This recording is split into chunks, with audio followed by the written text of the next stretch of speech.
හාමුදුරුවෝ වශයෙන් අපේ පරම යුතුයකමක් වගකීමක් වෙනවා. ඒ නිසා මේ අවස්ථාවට මේ දේශනාව සඳහා වැඩම කොට වදාළ අතිගෞරවනීය අපේ හාමුදුරුවන් වහන්සේ කඩවත ශ්‍රී බිම්බාරාම විහාරවාසී කැලණිය ගුරුකුල විද්‍යාලයේ ජ්‍යෙෂ්ඨාචාර්ය අතිගෞරවනීය විල්ලමේ සුමනසිරි හාමුදුරුවන් වහන්සේ තමයි මේ දේශනාව සඳහා වැඩම කොට වදාළේ. උන්වහන්සේට ආත්ම ගෞරවයෙන් විහාරස්ථානයේ හාමුදුරුවෝ වශයෙන් පිළිගනිමින් උන්වහන්සේට ගෞරවයෙන් යුක්තවම ආරාධනා කර සිටිනවා අප කෙරෙහි කරුණාවෙන් මේ ධර්ම දේශනාව පවත්වා දාන ලෙසට හැමදෙනාම සාදුකාර පවත්වමින් මේ සදා ආරාධනා කරනවා.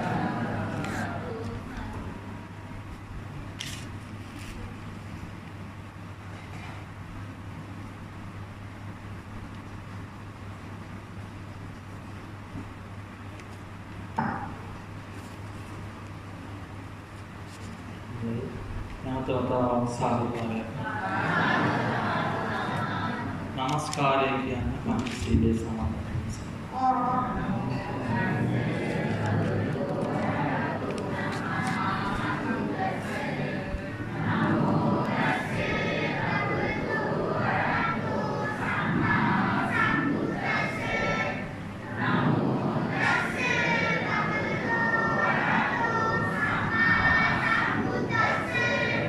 बुद्धं शरणं गच्छामि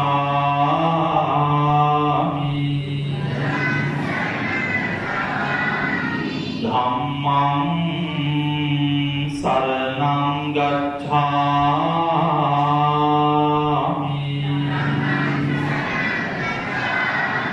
संघं शरणं गच्छामि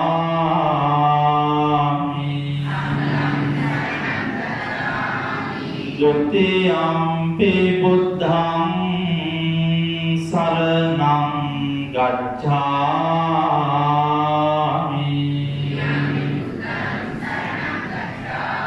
द्वितीयम्पि धम्मं शरणं गच्छामि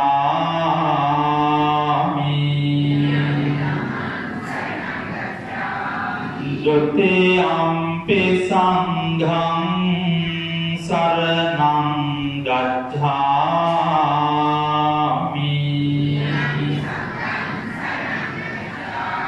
तृतीयम्पि बुद्धं शरणं गच्छामि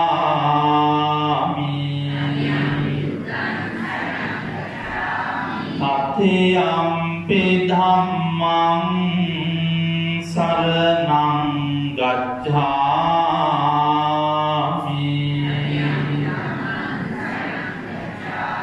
तृतीयम्पि संघं शरणं गच्छामि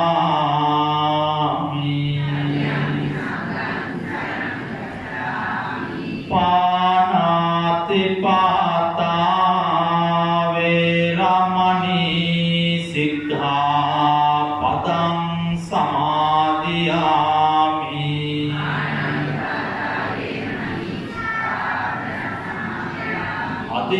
अदिन्नादाना वेरमणि सिक्खापदं समादियामि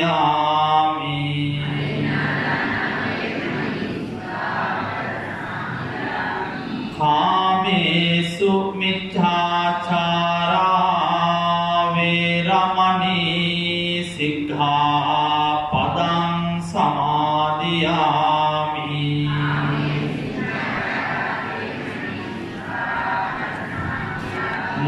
मुसावादा वेरमणि सिक्खापदं समादियामि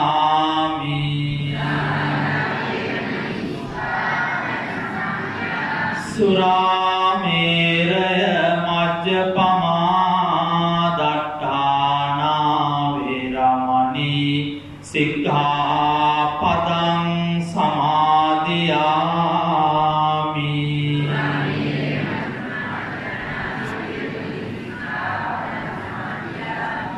साधु කියන සමන්ත චක්කවාලේසු අත්‍රා ගච්ඡන්තු දේවතා සද්ධම්මං මුනි රාජස්ස සුනන්තු සක්ක මොක්ඛදං ධම්ම ශ්‍රවණ කාලෝ අයං භදන්තා ධම්ම ශ්‍රවණ කාලෝ අයං භදන්තා ධම්ම ශ්‍රවණ කාලෝ අයං භදන්තා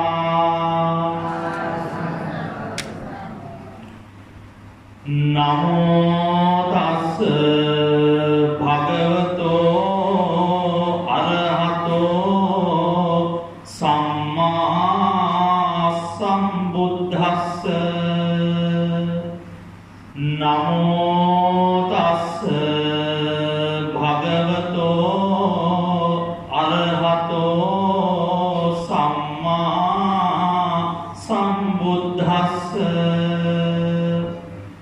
නමෝ තස්ස භගවතෝ අරහතෝ සම්මා සම්බුද්දස්ස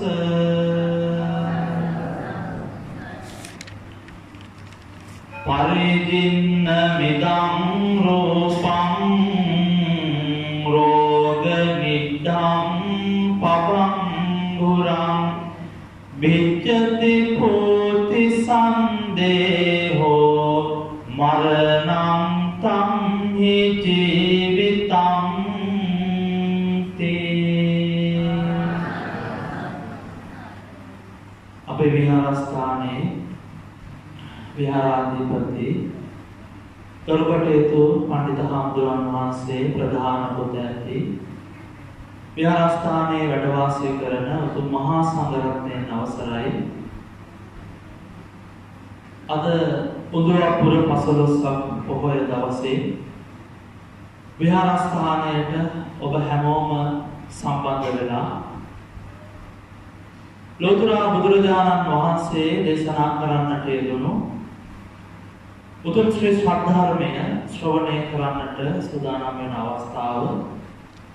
ඉතින් මේ මොහොත තුලදී මේ උතුම් ධර්ම දේශනාමය පුණ්‍ය කර්මයේහි අරමුණු වශයෙන් ලබා ගන්නට යෙදුනේ විශේෂයෙන්ම සැප්තැම්බර් මාස 11 වෙනි දින මිය පරලොව යන්නට යෙදුණු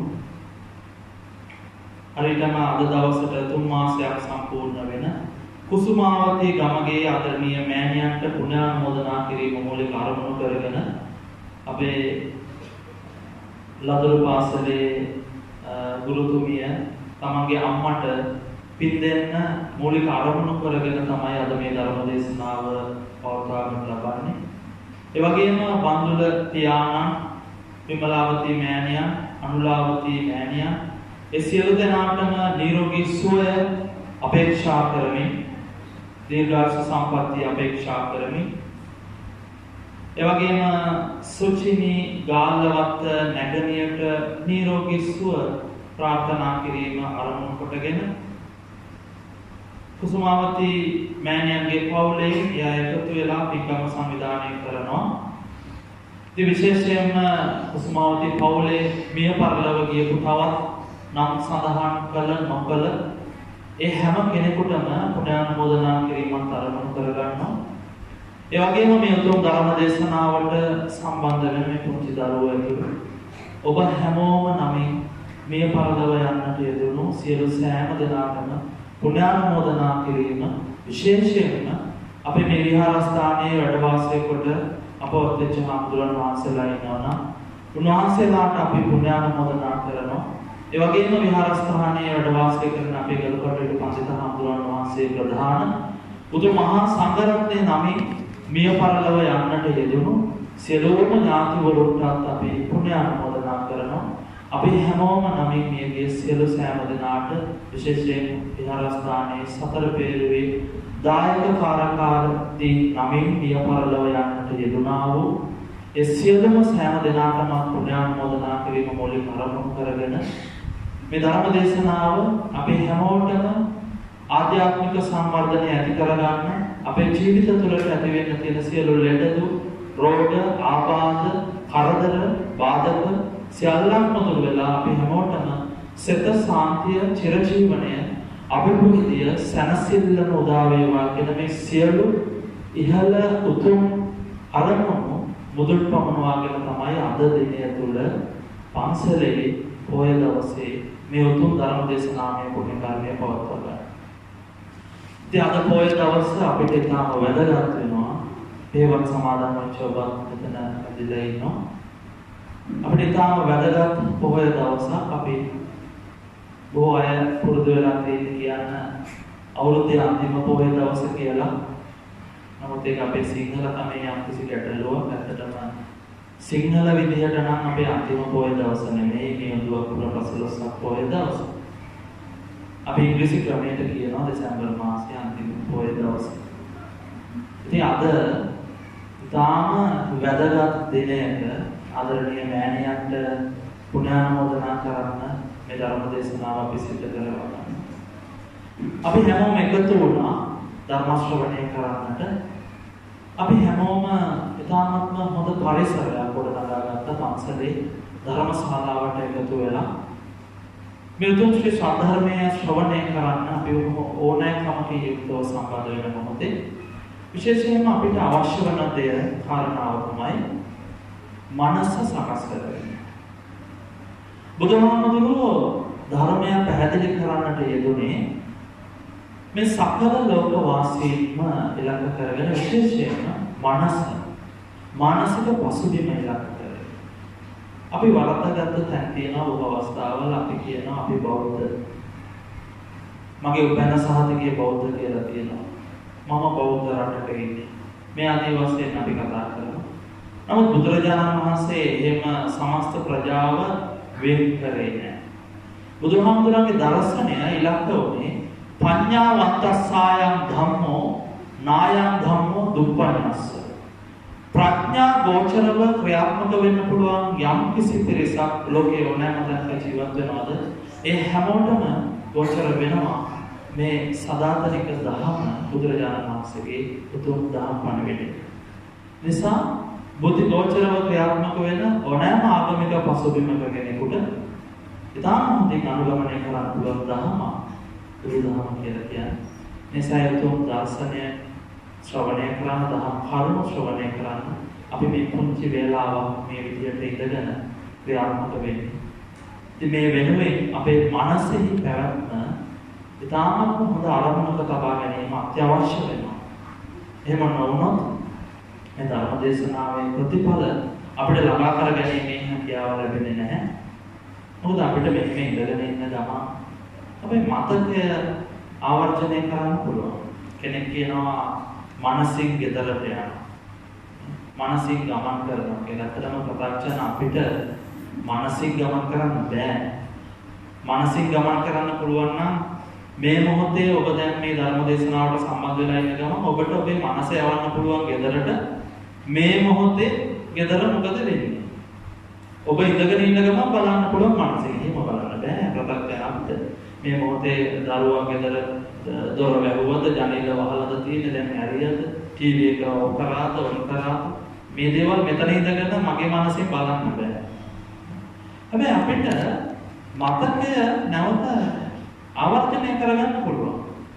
මෙතන ඉඳගෙන ඉන්න ගමන් සමහර විට කෙනෙකුට හිතෙන්න පුළුවන් අනේ මම මේ බලන රූප වාහිනී නාලිකාවල මම බලන ටෙලි නාට්‍යවල කොහොමද තත්ත්වය නොයෙක් දේවල් පිළිබඳව හිතන්න පුළුවන්. තමන් වෙනදා කරපු වැඩ පිළිබඳව හිතන්න පුළුවන්. ඒ විදිහට ඉඳගෙන ධර්ම දේශනාවට සවන් යොමු කරනවා හා සමාන විදිහට නොයෙක් දේවල් හිතන්න පුළුවන්. හිතනවා. නමුත් මේ මොහොත තුළ මනස සකස් කරගෙන ආමුදුරන් වහන්සේ නමක් වැඩම කරවාගෙන අපි ධර්ම දේශනාව සිදු කරවා ගන්නවා. ඉතින් අපි ධර්ම ශ්‍රවණය කරන්න විශේෂයෙන්ම මම හොඳින් බණ අහන්න ඕනේ. ධර්ම ශ්‍රවණය කිරීමෙන් මම මගේ නමින් මියගිය සියලුම ඥාතීන් සිහිපත් කරලා පිළිදෙනවා. ඒ අදිස්ථානය ඇති කරගෙන ඔබ හැම කෙනෙක්ම ධර්ම ශ්‍රවණය සිදු කිරීම අතිශයින්ම වැදගත් වෙනවා. ඒ තුළින් ප්‍රතිඵල ලබා ගැනීමේ හැකියාව තියෙනවා. කිසිම කැපකිරීමක් කරන්නේ නැතුව ලෝකේ ශ්‍රේෂ්ඨත්වයට පත් වෙච්ච කිසිම කෙනෙක් නැහැ. මේ කියවන ඉදිරිපත් කරන්නේ රාල්ෆ් විමර්ශක කියන ශ්‍රේෂ්ඨ දාර්ශනිකයා. ඔහු එහෙම ප්‍රකාශයක් ඉදිරිපත් කළාට එම කාරණාව ප්‍රත්‍යක්ෂ කරන්නේ පෙන්නනවා අපේ බුදුරජාණන් වහන්සේ. ප්‍රබල කැපකිරීම කරලා සාරසංඛ්‍ය කල්ප ලක්ෂයක් සසර ගමනේ කැපකිරීම කරමින් ඇවිදilla අවසන් භවය තුළ බුද්ධත්වයට පත් වෙන මොනතරම් කැපකිරීමක් කරලා. එතකොට අපි මේ මෙතන ඉඳගෙන මේ මොකද කරන්නේ? කැපකිරීමක් කරන්නේ. ධර්ම දේශනාව සඳහා බොහෝම නිශ්ශබ්දව පැයකමාරක් විතර ඉඳගෙන ඉන්නවා. බණ. එතකොට මේ කැපකිරීම කරන්නේ ප්‍රතිඵල සහිත දෙයක් වෙන්නේ. සාමාන්‍ය බෞද්ධයා කියලා කියන්නේ අවබෝධයෙන් යුක්තව ක්‍රියාත්මක කරන්න පුළුවන් පරිසරයක් ගොඩනගාගත්තු කෙනා කියලා. තුනුරුවන් කෙරෙහි අචර ශ්‍රද්ධාවක් තියෙන කෙනා, විශ්වාසයක් තියෙන කෙනා. ඒතකොට අවබෝධයෙන් යුක්තව ක්‍රියාත්මක වෙන්න පුජ්‍යලයා හැම තැනම කටයුතු කරන්නේ ප්‍රතිඵල සහිත දෙයක් වෙන්නේ. විශේෂයෙන් ජීවිතේ කැපකිරීම කරනකොට. මේ බණ අහනකොට අපිට ලැබෙන ප්‍රතිඵල මොනවද? හාමුදුරන් වහන්සේ වැඩම කරලා ධර්ම දේශනාව සිදු කරනවා. අපි ඉඳගෙන ඉන්නවා. සමහර විට බොහෝ අය ධර්ම දේශනාව අවසානයේ ශබ්ද නගලා සාදු කියන. අපි දකිනවා සමහර අය ධර්ම දේශනාව අවසානයේ නිින්දෙන් නැගිටලා සාදු කියනවා වගේ අපි දකිනවා. සමහර අය ඇත්තටම නිින්දි. එහෙම වුණාට පිසිද්ද වෙන්නේ නැහැ. සාදුකාර දුන ප්‍රමාණයටම පිසිද්ද වෙන්නේ නැහැ. එහෙම වෙනවා නම් අපිට ගෙදරට වෙලා ඉඳගෙන සාදු කියන්න පුළුවන්. සාදුකාර දෙනවත් එක්ක අපේ මනසේ අදිස්ථානයක් තියෙනවා නේ මම ශ්‍රවණය කරපු ධර්ම දේශනාවේ ධර්ම දේශනාව හේතුවෙන් මගේ මියගිය ඇයට පිසිද්ද වෙන්නේ. මට ආශිර්වාද වෙන්නේ. මගේ ජීවිතය සාර්ථක වෙන්නේ. මේ අදිස්ථානය ඇති කරගෙන සාදුකාර දෙන්න අවශ්‍ය වෙනවා. එහෙම නැතුව අපේ හාමුදුරුවන්ට පේන තව කෙනෙකුට පේන සත්‍යෙද සාදුකාරය විතරක් දෙනවා මනසේ වෙන දෙයක්. අනේ හොඳයි මන්ට මේ ධර්ම දේශනාව ඉවර කරපු එක. එහෙම හිතලා සාදුකාර දෙනවා සමානයි. එසා අවබෝධයෙන් ක්‍රියාත්මක වෙන්න. ඒතර බුදුරජාණන් වහන්සේ පැහැදිලි කරේ හොඳට බණ අහනකොට අපිට ලැබෙන ප්‍රතිඵල දාන ඉහළයි. ඒ ප්‍රතිඵල වලින් කීපයක් අපි බලමු. පුංචි දරුවෝ බණ අහනවා. පුංචි දරුවන්ට හිතෙන්න පුළුවන් ඇත්තටම දැන් අපි දකිනවා රූපවාහිනී මාධ්‍යවල ධර්ම දේශනා, ගුවන්විදුලි මාධ්‍යවල, පන්සලේ, නිවසල හාමුදුරුවෝ වැඩලා ධර්ම දේශනා කරනවා. ਉਹ වෙලාවට හරියටම පැයකින් ධර්ම දේශනා ඉවර කරනවා. පාසලේ ධර්ම දේශනා සිද්ධ වෙනවා. දරුවන්ට හිතෙන්න පුළුවන් මේ ධර්ම දේශනාව පැයකට විතරයි වෙන්නේ. ඉඳගෙන ඉඳලා සාදු කියලා පින් අනුමෝදන් කළා කියලා එහෙම නැගිටලා. ඒ වගේ දෙයක්. නම ධර්ම ශ්‍රවණය කරනවා කියලා කියන්නේ එහෙම සාමාන්‍ය දෙයක් නෙමෙයි. විශාල පිරිසකට බණ අහන්න සලස්වනවා කියන එක එසේ මෙසේ කටයුත්තක් නෙමෙයි. ධර්මය කියලා කියන්නේ මේ වෙන අමුතු දේවල් නෙමෙයි. මේ ලෝකේ යථාර්ථය බුදුරජාණන් වහන්සේ පැහැදිලි කරපු උතුම් දහම් කරුණු ශ්‍රවණය කරන්නේ. නිකම්ම හිස් වචන නෙමෙයි. එතකොට මේ ධර්මයේ ශ්‍රවණය කරනකොට අපිට ලැබෙන ප්‍රතිඵල බුදුරජාණන් වහන්සේ තාම ඉහළින් දේශනා කරන කීපයක් අපි බලමු. පංචමේ වික්ඛවේ ආනිසංසා අතමෝ පංච අසුතං සුනාති සතං පරියෝ දපේති කම්කම් විතරති දෙට්ටි මුජම් කරවති චිත්ත මස්ස පසීවති. ඊටම හොඳින් ධර්ම ශ්‍රවණය කරනකොට අපිට නොයසෝ ධර්ම කර්ම කාරණා ශ්‍රවණය කිරීමේ අවස්ථාව ලැබෙනවා. අසුතං සුනාති. ඒ වගේම අපි බණ අහලා තියෙනවා. කොච්චරවත් අපි ධර්ම ශ්‍රවණය කරනවා. ඒ ධර්ම දේශනාවන් තුළින් අහපු කරුණු නැවත මතක් කරගන්න, ආවර්ජනය කරගන්න, මෙනෙහි කරගන්න පුළුවන් අවස්ථාවක් උදා වෙනවා. අසුතං පරියෝ දපේති කිව්වේ ඒක. ඒ වගේම කංකම් විතරදී ගැටලු निराකරණය කරගන්න පුළුවන් අවස්ථාවක් උදා වෙනවා. ඒ ගැටලු ප්‍රශ්න කියනකොටම අපි දන්නවා අපේ රට අපි කෑ ගහලා කියන බෞද්ධ රටක් කියලා. බෞද්ධය බෞද්ධ අපි කියලා කියනවා. ලෝකයේත් එක්ක කල්පනා කරනකොට ලෝකයේ සියලු රටවල් එක්ක අරගෙන බලද්දී වැඩිපුරම මානසික ආතතියෙන් පෙළෙන මිනිස්සු ඉන්නේ අකමැත්තෙන් වුණත් කියන්නේ ශ්‍රී ලංකාවේ. මානසික ආතතිය වැඩිපුර ලංකාවේ මිනිස්සුන්ට ඇති වෙන්න හේතුව මොකද්ද? ධර්මය කියන ධර්ම රාජ්‍යයක් කියලා අපි කටවචනයට කිව්වට මිනිස්සුන්ගේ මනස තුළ ඇත්තම ධර්මය නැහැ. ධර්මානුකූල ජීවිත අඩුයි ලංකාවේ මිනිස්සුන්ගේ. ආර්ථික මට්ටම වෛරය, ක්‍රෝධය, ඊර්ෂ්‍යාව මේවා උල්පගත් අර්ථ ක්‍රමයකින් යුක්ත වෙච්ච අනිකා පරයමින් දුවන ගමනක් ලංකාව තුළ තියෙන නිසා බොහෝ අය මානසික ආතතියෙන් පෙළෙනවා. ගැටලු වලට ප්‍රශ්න වලට විසඳුම් හොයන්නේ ධර්මානුකූලව නෙවෙයි. ගෙදර පුංචි ප්‍රශ්නයක් ඇති වුණත් ඒක තාම ඉක්මනින් ළඟම තියෙන පොලිසියට යනවා. සමහර විට ඒක උසාවියට යනවා. සමහර විට ගෙදර විශාල තමන් විවාහයකට පත් වෙච්ච කෙනා සහ ඒ දෙදෙනා අතර ලොකු වෛරයක් මේක විසඳෙන්නේම නැති තත්ත්වයකට පත් වෙනවා. නොයි ගැටලු තියෙනවා. මේ ගැටලු තාම හොඳින් ලියා ගන්න පුළුවන් එකම මාධ්‍ය වෙන මොකක්වත් නෙමෙයි ධර්ම දේශනා මාධ්‍ය. අද අපි රැලි වලට අහු වෙනවා. එක රැලි. අපි කියනවා ඊටාම හොඳ අපේ දරුවට මානසික ආතතිය නැති කරගන්න ඊටාම හොඳ ඕවදන් ටිකක් දෙන්න ධනාත්මක චින්තකයෙක් ළඟට යවන්න ඕනේ. සමහරවම කෙනෙක් හිතන්නේ පොසිටිව් තින්කර් කෙනෙක්, කවුන්සිලර් කෙනෙක් ඕනේ. මේ ළමයා හදන්න කියලා යවනවා. ඇයි? මානසික ආතතිය අවම කරා. නමුත් මේ ලෝකේ බිහි වෙච්ච විශිෂ්ටතම පොසිටිව් තින්කර් ධනාත්මක චින්තකයා වෙන කවුරුවත් නෙමෙයි ලෝතුරා බුදුරජාණන් වහන්සේ. විශිෂ්ටතම මනෝවිද්‍යාඥවරයා අපි කියනවා අද සයිකොලොජි ගැන කතා කරනකොට සිග්මන්ඩ් ෆ්‍රොයිඩ් මහත්තයා ගැන කතා නොකර බෑ. එතුමා මනෝවිද්‍යාවේ පියා විදිහට සලකනවා අපි කතා කරලා. නමුත් විශිෂ්ටතම මනෝවෛද්‍යවරයා මනෝවිද්‍යාඥවරයා ලෝතුරා බුදුරජාණන් වහන්සේ.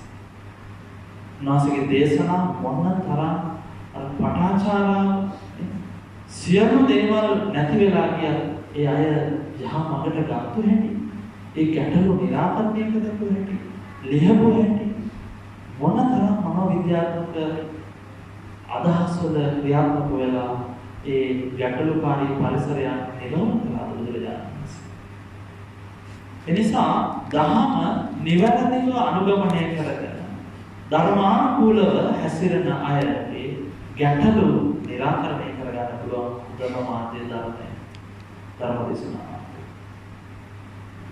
ඒ ප්‍රතිපලය අපිට ළඟා කරගන්න පුළුවන්. ඒ වගේම දිට්ඨි මුචෝ කරව. හොඳට බණ අහනකොට දැක්ම ඍජු වෙනවා. හොඳ දැක්මක් ඇති වෙනවා. දැන් බලන්න අපි පන්සලේ ධර්ම දේශනාව මේ විදිහට සිදු කරනවා අද දවසේ පොය දවස නිසා ලංකාවේ බොහෝ පන්සල්වල මේ වෙනකොටත් ධර්ම දේශනා සිදු වෙනවා වෙනකොට. මේ මොහොත වෙනකොට නිවෙස් වලටත් හාමුදුරුවෝ වැඩම කරලා ධර්ම දේශනා සිදු වෙනවා. එතකොට දවස් පුරාවටම ධර්ම දේශනා විකාශනය වන රූපවාහිනී නාලිකා තියෙනවා අපේ රටේ. ඒ වගේම ගුවන් විදුලි නාලිකා තියෙනවා. එළි වෙනකම්ම මහපිරිත් දේශනාව ශ්‍රවණය කරනවා අපි. අපි භාවිතා කරන ජංගම දුරකථනවල අපි දහම් කරුණු පටිගත කරගෙන ශ්‍රවණය කරනවා. එහෙම ශ්‍රවණය කරලා දැන් අපි මේවා අහනකොට හිතෙනවා කොච්චරනම් දහමට බුදුදහමට අලුත් පිබිදීමක් තියනවද මේ වර්තමාන සමාජය තුළ කියලා. තාක්ෂණික ප්‍රබලම් භාවිත කරන්නේ. අතීතයේ එහෙම තිබුණේ නැහැ. අපි ඒ ඇහැට පෙනෙන කනට ඇහෙන විදිහට අපි තීරණ ගන්නවා අනේ කොච්චර බෞද්ධ ප්‍රබෝධයක් තියෙනවද කියලා. හැබැයි පත්තරයක් අරගෙන ප්‍රවෘත්ති ටික අරගෙන බලන්න ඕනේ ප්‍රබෝධය කොහොමද කියලා. තමන්ගේ වයසක අම්මා අල්ලලා දාන බලු කූඩුවේ දාලා හිර කරලා තියෙනවා. පුංචි දරුවන්ගේ මල සිරුරු මృత ශරීර වැසිකිලි වලවල් වලින් හමු වෙනවා. පාරේ ගමන් කරනකොට එකම බයිසිකලේ නැගලා යන කෙනා පිටිපස්සේ කරට අත් දාගෙන ගිහිල්ලා තියුණු ආයුධයක් කරන් කපල කොටලා හරවනවා. පාසලට යනවා කියලා ගිහිල්ලා තියුණු ආයුධ වලින් දරුවෝ එනකොටගෙන මරණයටපත්. සමහර අය මේ මල් වගේ පුංචි දරුවෝ කකුල් දෙකෙන් අල්ලලා කෑලි හිරෙන් පොළවේ දුනා. මෙච්චර මන කියන රටේ මෙච්චර ධර්මයේ ප්‍රතිලිත වෙලා තියෙන රටේ මේ පරිසර කොහෙද කියලා බැලුවොත් මේ පරිසරය බෞද්ධ පරිසරය.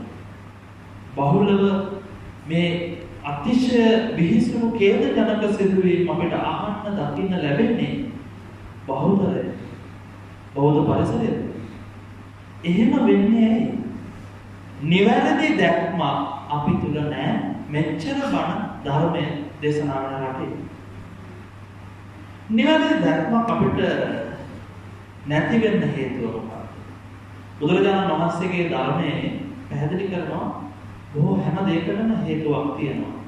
අහේතුකව සිදු වෙන්නේ නැහැ. මෙච්චර මේ ධර්ම ශ්‍රවණය කරන රටක් මේ වගේ ඛේදජනක තත්වයකට පහත් තත්වයකට වැටලා තින්නේ. ලෝකේ සියදිවි නසා ගැනීම අතරින් ඉහළටම ඇවිල්ලා තියෙන රට ලංකාව. ඇයි මෙහෙම වෙලා තියෙන්නේ? හේතුව නිවැරදි ධර්මයක් ඇති නොවීම. ඒකට හේතුව අපේ රටේ ජීවත් වෙන බෞද්ධරය ප්‍රත්‍යක්ෂ. තවත් පිරිසක් කියනවා මම සෝවාන් කියලා. එහෙම කියනවා. මට අමුතු දේවල් වෙනවා. මම දැන් අමුතු වෙලා. ඒ නිසා මම සෝවාන් තලයේ සමහර අය කියනවා. අනිත් අය ප්‍රත්‍යක්ෂයි ස්වභාවය. ඒතකොට බෞද්ධරය ප්‍රත්‍යක්ෂයි නම් ඒ පුරුදු පිරිස ජීවත් වෙන්නේ කොහෙද කියලා අපි පොඩ්ඩක් කල්පනා කරලා බලමු. බුදුහාමුදුරුවෝ වචනකින් පැහැදිලි කරනවා මේ තරහ දේශනා කරන මම ප්‍රත්‍යක්ෂයි නැත්නම් ඔබ වැරදිලා තේරුම් ගත්තොත් මම බෞද්ධ නාමතුනේ. බුදුහාමුදුරුවෝ සමස්ත ප්‍රත්‍යක්ෂණය දෙහක් දිසා බලලා පැහැදිලි කරනවා සබ්බේ ප්‍රත්‍යක්ෂණ උපකාර. සියලුම බුදුන් අය පුදුත භාවයෙන් යුක්තයි කියලා. ප්‍රත්‍යක්ෂණ උදවිය ජීවත් වෙන්නේ ලෞකිකත්වය තුළ. ලෞකිකත්වය කියන වචනය තවත් සරල කරගත්තොත්, ලිහින් කරගත්තොත් ලෞකික කියන වචනේ තේරුම ඇලෙන, ගැලෙන, ගැටෙන සුළු ස්වභාවය. හැම මොහොතකම ගිහි පැවිදි දෙපැත්තම ලෞකිකත්වයෙන් අපි ඇලෙන, ගැලෙන, ගැටෙන සුළු ස්වභාවයෙන් යුක්තයි. එතකොට මොකද වෙන්නේ? හැඟීම් සහිත ලෞකික අපි ජීවත් වෙන්නේ. හැඟීම් සහිත ලෞකික ඉන්නකොට මේ ඇලීමකට ලක් වෙනවා, ගැටීමකට ලක් වෙනවා, ගැටීමකට ලක් වෙනවා. අපි හිතනවා අනේ අපේ ධර්ම දේශනාවට අහවල් ආමතුරු වඩම ගැසන උන්වහන්සේ ධර්ම දේශනා කරන විලාසයට මම කැමති. උන්වහන්සේ වඩින විදියට කැමති. අපිව අමතන විදියට කැමති. සිවුර පොරවන විදියට කැමති. එතනක් තියෙන්නේ. ඒකේ එහෙම බලනකොට ප්‍රපංචන අපි ගිහි පැවිදි දෙයක් නැහැ. හැඟීම් සහිත ලෝකයක ජීවත් වෙනකොට ඇලෙන, ගැලෙන, ගැටෙන සුළු ස්වභාවයෙන් යුක්තමයි. ඒතර මෙහෙම මේ ස්වභාවයෙන් යුක්තව ක්‍රියාත්මක වෙනකොට ජීවිතයේ තීරණාත්මක අවස්ථාවන් වල ප්‍රත්‍යක්ෂණ අපි තීරණ ගන්න ඕන. ඔබ පොඩ්ඩක් අතීතයට යන්න ඕම මනසේ. ඔබේ ජීවිතයේ තීරණාත්මක අවස්ථාවන් තුළ ඔබ තීරණ ගත්තේ කොහොමද? මම පොදුයිද? තීරණාත්මක අවස්ථාව. අපි තීරණ අරගෙන තියෙන්නේ හැඟීමට තමන්ගේ පැත්තට මුල් තැන තියෙනවා.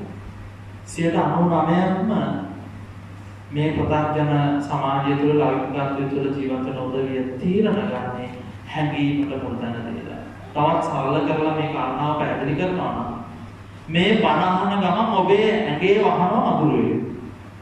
මේ මధుරව වහලා හිමින්සරේ ලේ ටික උරාගෙන බොනවා. මధుරව වහනව දැනෙන්නේ නැහැ. ලේ උරාගෙන බොනකොට මොකද වෙන්නේ? වේදනාවක්, දැනීමක්, හැඟීමක්, කකියනවා, රිදෙනවා. ඔය විදිහට අපිට ඔළුවට එනවා මට විදිහට. ඔය වේදනාව එනකොට ඔබ හිතනවද? හරි දැන් මధుරේ මේ මගේ ඇඟේ වහලා මෙලේ බොනවා. මම පාණාතිපාතා වේරමණී සික්ඛාපද සමාදියා කියලා ශික්ෂාපදේ සමාදන් වුණා. දැන් මම බණ අහනවා. මේ මధుරවට මේ ලේ ටික බොන්න මම ඉඩ දෙනවා. මරන්නේ නැහැ, ගහන්නේ නැහැ, හානි කරන්නේ නැහැ, පෞසිතල. මම බණ එහෙම తీරන ගන්නවා. වේදනාව දැන් හැංගීම ආපු ගමකට අකාල ගහලා දානවා. මේ බණ අහනවා. අනිත් අය බලන අතේ ලේ තවරිලා බලන මොකද්ද ප්‍රශ්න? මේ මధుරව මෙරුවා අනේ මම හිතන්නවත් නෑ මම මේක කළා. හැබැයි බණශාලාවේ පන්සලේ පොයේ දවසේ ඒ මදිවල ආමුදුරු ධර්ම දේශනා කරනවා. පන්සිල් සමාදන් වෙලා ඉවර වෙලා පැය භාගයක්වත් දෙන්නේ නෑ. ශික්ෂාපදේ ඉවරයි. පවක් සිදෙනවා. මොකද කරන්නේ? හැඟීමට මුල් තැන දීලා තීරණය කරනවා. එතකොට පින්වතුනි මෙච්චර බණ කියන රටේ ඔබ හොඳට තේරුම් ගන්න. මෙතරම් व्यसनකාරී තත්වයන් ශ්‍රී ලංකාව තුළ අපි දකින්නේ රට හදන තැන ඉඳලා අර කුණුකාන වල වැටෙලා ඉන්න යාචකයා දක්වා තීරණාත්මක අවස්ථාවන් වල මිනිසු තීරණ ගන්නේ හැඟීමට මුල් තැන දීලා. හැඟීමට මුල් තැන දීලා තීරණ ගත්ත කිසි කෙනෙක් ලෝකේ විශිෂ්ටය වෙලා නැහැ. එහෙම වුණා නම් සිද්ධාර්ථ කුමාරයා බුද්ධත්වයට පත් වෙන්නේ නැහැ. ඇයි? අභිනිෂ්ක්‍රමණය කරනකොට තමගේ ආදරණීය බිරිඳ පුංචි පුතා තුරුල් කරගෙන නිදි උදේ පාන්දර. අනේ මට බෑ මේක කරන්න. පුතාත් නිදි මේ දෙන්නම නිදි මාත් තුරුල් වෙලා නිදාගෙන. එහෙම තීරණයක් ගත්තා නම් මොකද? බුද්ධිමත්ව තීරණය ගත්තේ. එනිසා විශිෂ්ටත්වයට පත් වුණා. විශාල පිරිසකට සැදසරසුණා. අද මම ආමතුගමක් විදිහට ධර්ම දේශනා කරනවා. ඔබ ඊටාම ශ්‍රද්ධාවෙන් ධර්ම ශ්‍රවණය කරනවා. අදට අනාගතයට මේ ධර්ම පවතින. බලන්න කැපකිරීම ඒ බුද්ධිමත් තීරණේ ප්‍රතිඵල. එසා බුද්ධිමත්ව තීරණ ගත්තු අය ලෝකයේ විශිෂ්ටය වෙලා තියෙනවා. කවදාවත් පැටිලා නැහැ. රටක් විදියට බුද්ධිමත් තීරණ ගත්තා නම් අපේ රට ලේනකොට අපි තාම කියව ඉන්නේ ගිරවගේ දිනුනේ පවතින ඔය කොලම්බස්ලා ඇමරිකාව හොයාගෙන තව අවුරුදු 1000ක්වත් නැහැ. අතීතයක් නැහැ නේද? නමුත් අපිට මොන තරම් විශිෂ්ට අතීතයක් තියෙන පිරිසක්ද? තාම අපි බඩගා. තාම අපි දියුණු වෙමින් වැටි නැගිටිනවා කියලා කියනවා. ඇයි? තීරණාත්මක අවස්ථාවන් වල බුද්ධි ගෝචරව තීරණ ගත්තේ නැති නිසා අපි දුක් වෙනවා. ඒ ලෞකික පැත්තටත් එච්චරයි ලෝකෝත්තර පැත්තටත් එච්චරයි. එසා නිවැරදි අවබෝධයකින් යුක්තව නිවැරදි දැක්මක් ඇති කරගන්න ධර්මානුකූලව ජීවත් වීම අතිශය වැදගත් වෙනවා. ඒ වගේම චිත්තමස්ස පසීදති. ඊටා හොඳට බණ අහනකොට සිත පැහැදෙනවා. සිත පැහැදෙනකොට මොකද වෙන්නේ?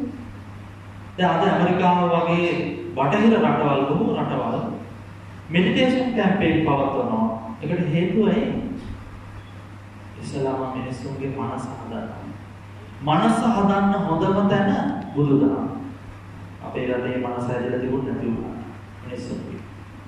බුදුහාමුදුර අංක 1 දේශනා කරේ මනස හදන්නේ. මනස වඩන්න කියන්නේ. මනස ඉතාම හොඳින් සකස් වෙනකොට ශරීරයට ඇතිවන ව්‍යාධි තත්ත්වයන් අවම වෙනවා. බොහෝ අවස්ථාවල් වල මනස ලෙඩ වුණාට පස්සේ තමයි වැඩිපුර ශරීරයේ ලෙඩ වැඩි වෙන්නේ. මානසික ආතතිය, අපි කියන කොලෙස්ටරෝල් වැඩෙනවා, සුගර් කියනවා, දිවැඩියා මේක දේවල්. මේවට මානසික ආතතිය රෙජෝම බලපාන.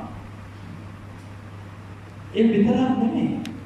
අපි ලස්සන වෙන්න හේතු වෙන්නේ මනස සකස් කරගන්න. අද බලන්නකො අපේ අය කරන දේවල් ලස්සන වෙන්නේ. අර ස්වභාවිකව ආපු කෙස් ගස් ටික තව ටිකක් පළලා ස්ට්‍රේට් කරගන්නවා. සාමාන්‍ය කාන්තාවක් නම් කේස කල්යාණය කියලා කියන්නේ තාම වැදගත්. ඒක කපල දාලා ස්ට්‍රේට් කරලා හැමදාම අමුතු දේවල් ආලේපනය කරලා සමහර අය නිවෙස් වල යනකොට බය හිතෙනවා. ෆේෂල් එකක් කරලා ඉන්නේ කියලා. ඇයි මේ ලස්සන වෙන්නේ? ඒකට හේතුව හැමෝම කැමති ලස්සනට ඉන්න. එනිසා මම සමාජයේ ඉදිරියේ ලස්සනට ඉන්න මේ දේවල් කරනවා. මේ ඩිසයින් වලට මේ අඳුම් පාවිච්චි කරනවා හොඳයි. එහෙම කරන්නේ. නමුත් අපි මේ මත්ෙන්න ඉන්නවා නම් මනස තුල කැකෑරෙන අදහස් වලින් යුක්තව ක්‍රියාත්මක වෙනවා නම් දැන් ඉස්සර අතීතේ කරණවැමියා දැන් අද සමාජයේ බොහෝ කරණවැමියා කියන වචනේ දන්නේ නැහැ නේද? කොණ්ඩේ කපන මිනිස්සයා අර ලොකු ලේන්සුවකට කොණ්ඩේ කපන කතුල පණාව දැලිපිටිය ඔය ටික දාලා එකතු කරගෙන ඔළුවේ තියාගෙන කොණ්ඩ කපනවා කියන ගෙරල් වලට ඇවිල්ලා කොණ්ඩ කපනවා. අද ඒක හොඳටම ඩෙවලොප් වෙලා අද පඳුරක් ගානේ බියුටි කෙයාර් සලෝන් තියෙනවා. කොණ්ඩේ විතරක් නෙමෙයි හැමදේම තාම ලස්සනට දිව්‍යාංගනාවෝ වගේ දිව්‍ය කුමාරයෝ වගේ හොඳයි ලස්සනයි. හැබැයි මේ බාහිර ලස්සන විතරයි ලස්සනකුත් නෙමෙයි මම හිතන්නේ. ආටිෆිෂල් නිකන් සාමාන්‍යයෙන් දැක්කට පස්සේ අමෝතම තඹපු ගතියක් පේනවා. එහෙම එකක්. මම මේ දේවල් විවේචනය කරලා ධර්ම දේශනා කරනකොට මම මේ ඇත්ත පැහැදිලි කරා. මේ මිනිස්සුන්ගේ මනස හොඳට මේකක් වෙලා නැහැ. මනස තුල වෛරය, ක්‍රෝධය, ඊර්ෂ්‍යාව මේ දේවල් ඉවතුලා ගිහින් නැහැ. ඇතුම ලස්සනට තියෙනවා. හැමේ මොනවද තවරලා තියෙනවා. කොණ්ඩ ගස් ටික ස්වභාවික තිබිච්චේකට මොනවද කරලා නිකන් ඔහේ වෙනි වෙනි තියෙනවා ඒවා. හරි අමුතුයි. මේ මනස ඊටාම භයානක තත්ත්වෙක තියෙනවා. අපි ඊටා ලොකු ආයතන වලට යනකොට අපි දකිනවා පිළිගැනීමේ නිලධාරීන් ඉන්නවා, නිලධාරීන් ඉන්නවා. මේ අය හරියට නිකන් අර මේ මිනිමස් පාප පොටියෝ. හරියට අපිලිගලට මේ තොල් පාඩ කරලා ඇහි බැමි දැන් අපිට මේ ඇහි බැමි පිළිලා තියන්නේ ඇහි ආරක්ෂාව. මේක ඉරක් වගේ කරලා නේ ඇහි බැමි නෑ. දැන් මිනිස්සු එනකොට මිනිස්සු තියා බලන hina වෙන්න මෙයාට බෑ. මොකද hinaව ගන්න බෑ බියුටි කෙයාර් සැලොන් එකේ. natural smile එක ගන්න බෑ මට එකක් දෙන්න. ඉන්සර්ට් කරලා මුණට එහෙම ගන්න බෑ. අර මොනවද කියනද hinaව ස්වභාවිකව වෙන්න ඕනේ. hinaව වෙන්නේ කොහේ? දත් ටික පෙන්නුවට hinaවක් වෙන්නේ නැහැ කෙනෙක්. එහෙනම් දත් පෙන්නන එකයි hina වෙන එකයි දෙකක් නේ. hinaව තමන්ගේ මනසෙන් එන්නේ. හදවතින් එන්නේ. හදවත හොඳ මිනිස්සුන්ට විතරයි hina වෙන්න පුළුවන්. හදවත හොඳ නැති මිනිස්සුන්ට hina වෙන්න බෑ. බලන්න කන්නාඩි ළඟට ගිහලා hina වෙනවද මොකද්ද මේ කරන්නේ? හදවත ලස්සන මිනිස්සුන්ට ලස්සන hina වෙන්න. ඒ මිනිස්සු සුන්දරයි. අපි කියනවා අනේ අපේ ආච්චි අම්මා සීයා හරිය සිරියාවන්තයි කියලා. මේ ආච්චි අම්මා සිරියාවන්ත උනේ පොඩි කාලේ ඉඳලා ගස්ලපු ගෙඩි මූණික ගානද? නෑ. වයස ගියත් මෙච්චර සිරියාවන්තකමක් තියෙන්නේ නෑ. අනේ මනස ලස්සනයි. මනස සුන්දරයි. මානසික ඉතාමත් විශිෂ්ටයි. නමුත් අද ඔය ලස්සන කරගන්න උදවිය අර බලකොටු වගේ ගෙවල් හදාගෙන අතර වටේට දොරවල් දාලා ලොක් කරලා වහගෙන AC එකක් දානවා මේ ඇතුළට නෑ. කවුරු හරි ගේ ළඟින් ගියොත් එහෙම රගාලා ගේට්ටුව වහලා එනවා දොරත් වහලා. නමුත් අතීතයේ එහෙම නෙමෙයි. අපිට ඊට වඩා විශිෂ්ට සංස්කෘතියක් තිබිච්ච නිසා අපේ ආච්චිලා, අපේ සීයලා අනේ අඳුරන්න ඕනේ නෑ. ඥාතියෙක් වෙන්න ඕනෙම නෑ. වයස තමන් බොහොම වෙහෙසටපත් වෙලා පාරේ ඇවිදගෙන යනකොට අනේ ඉන්න ඇවිල්ලා තේ එකක් බොන්න. වතුර විදුරුවක් බොමු.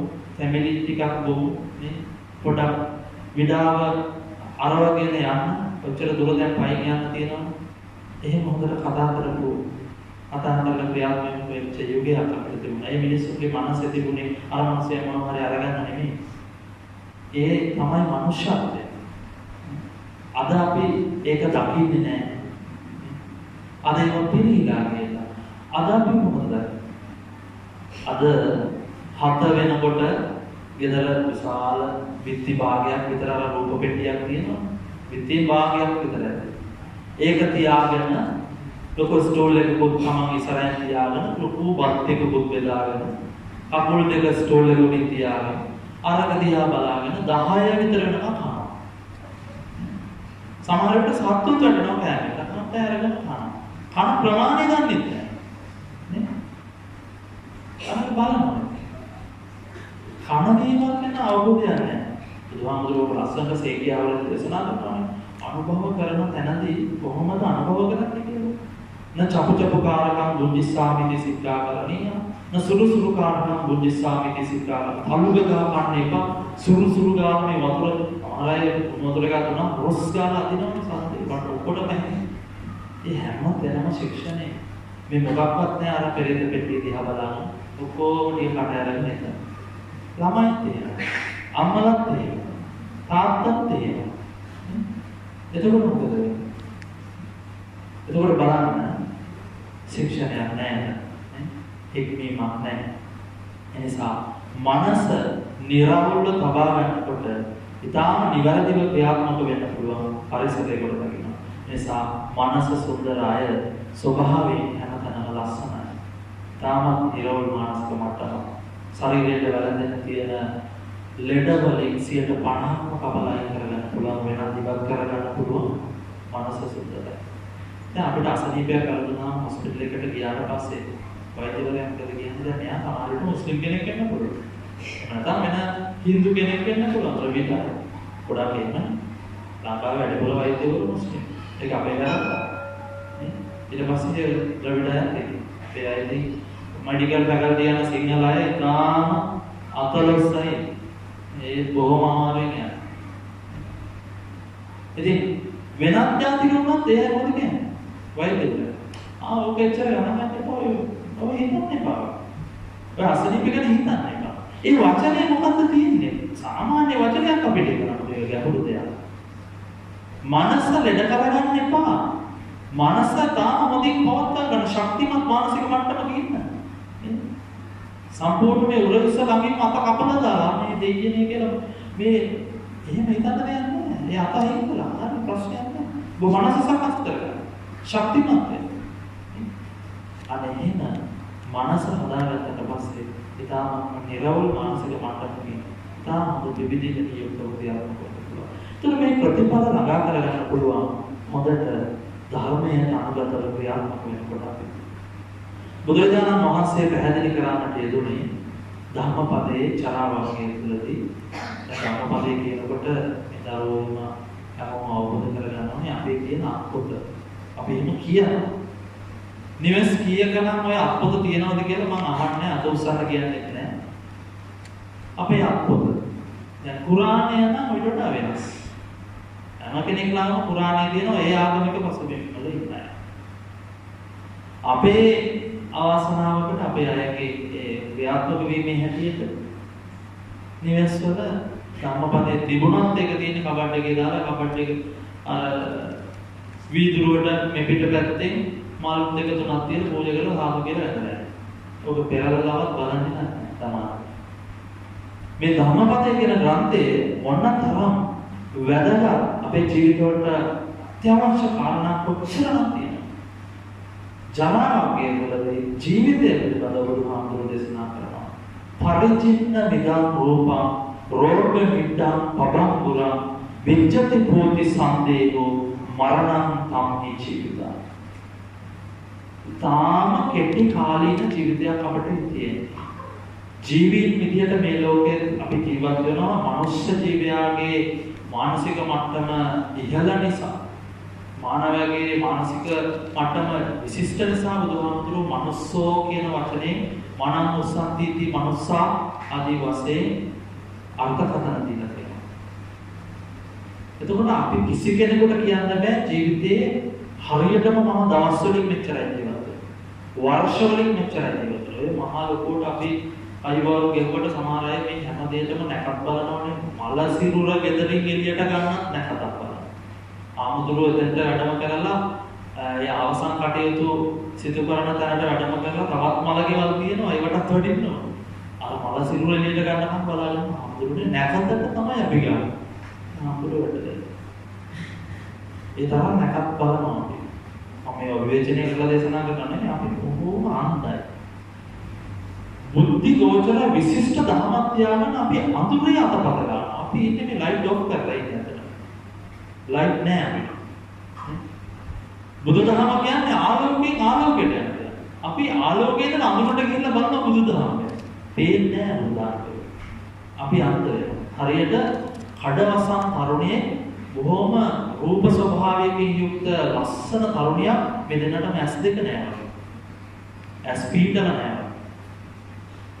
අපි දහම පිළිබඳව නිවැරදි ධර්මානුකූලව ජීවත් වෙන්නේ නැහැ.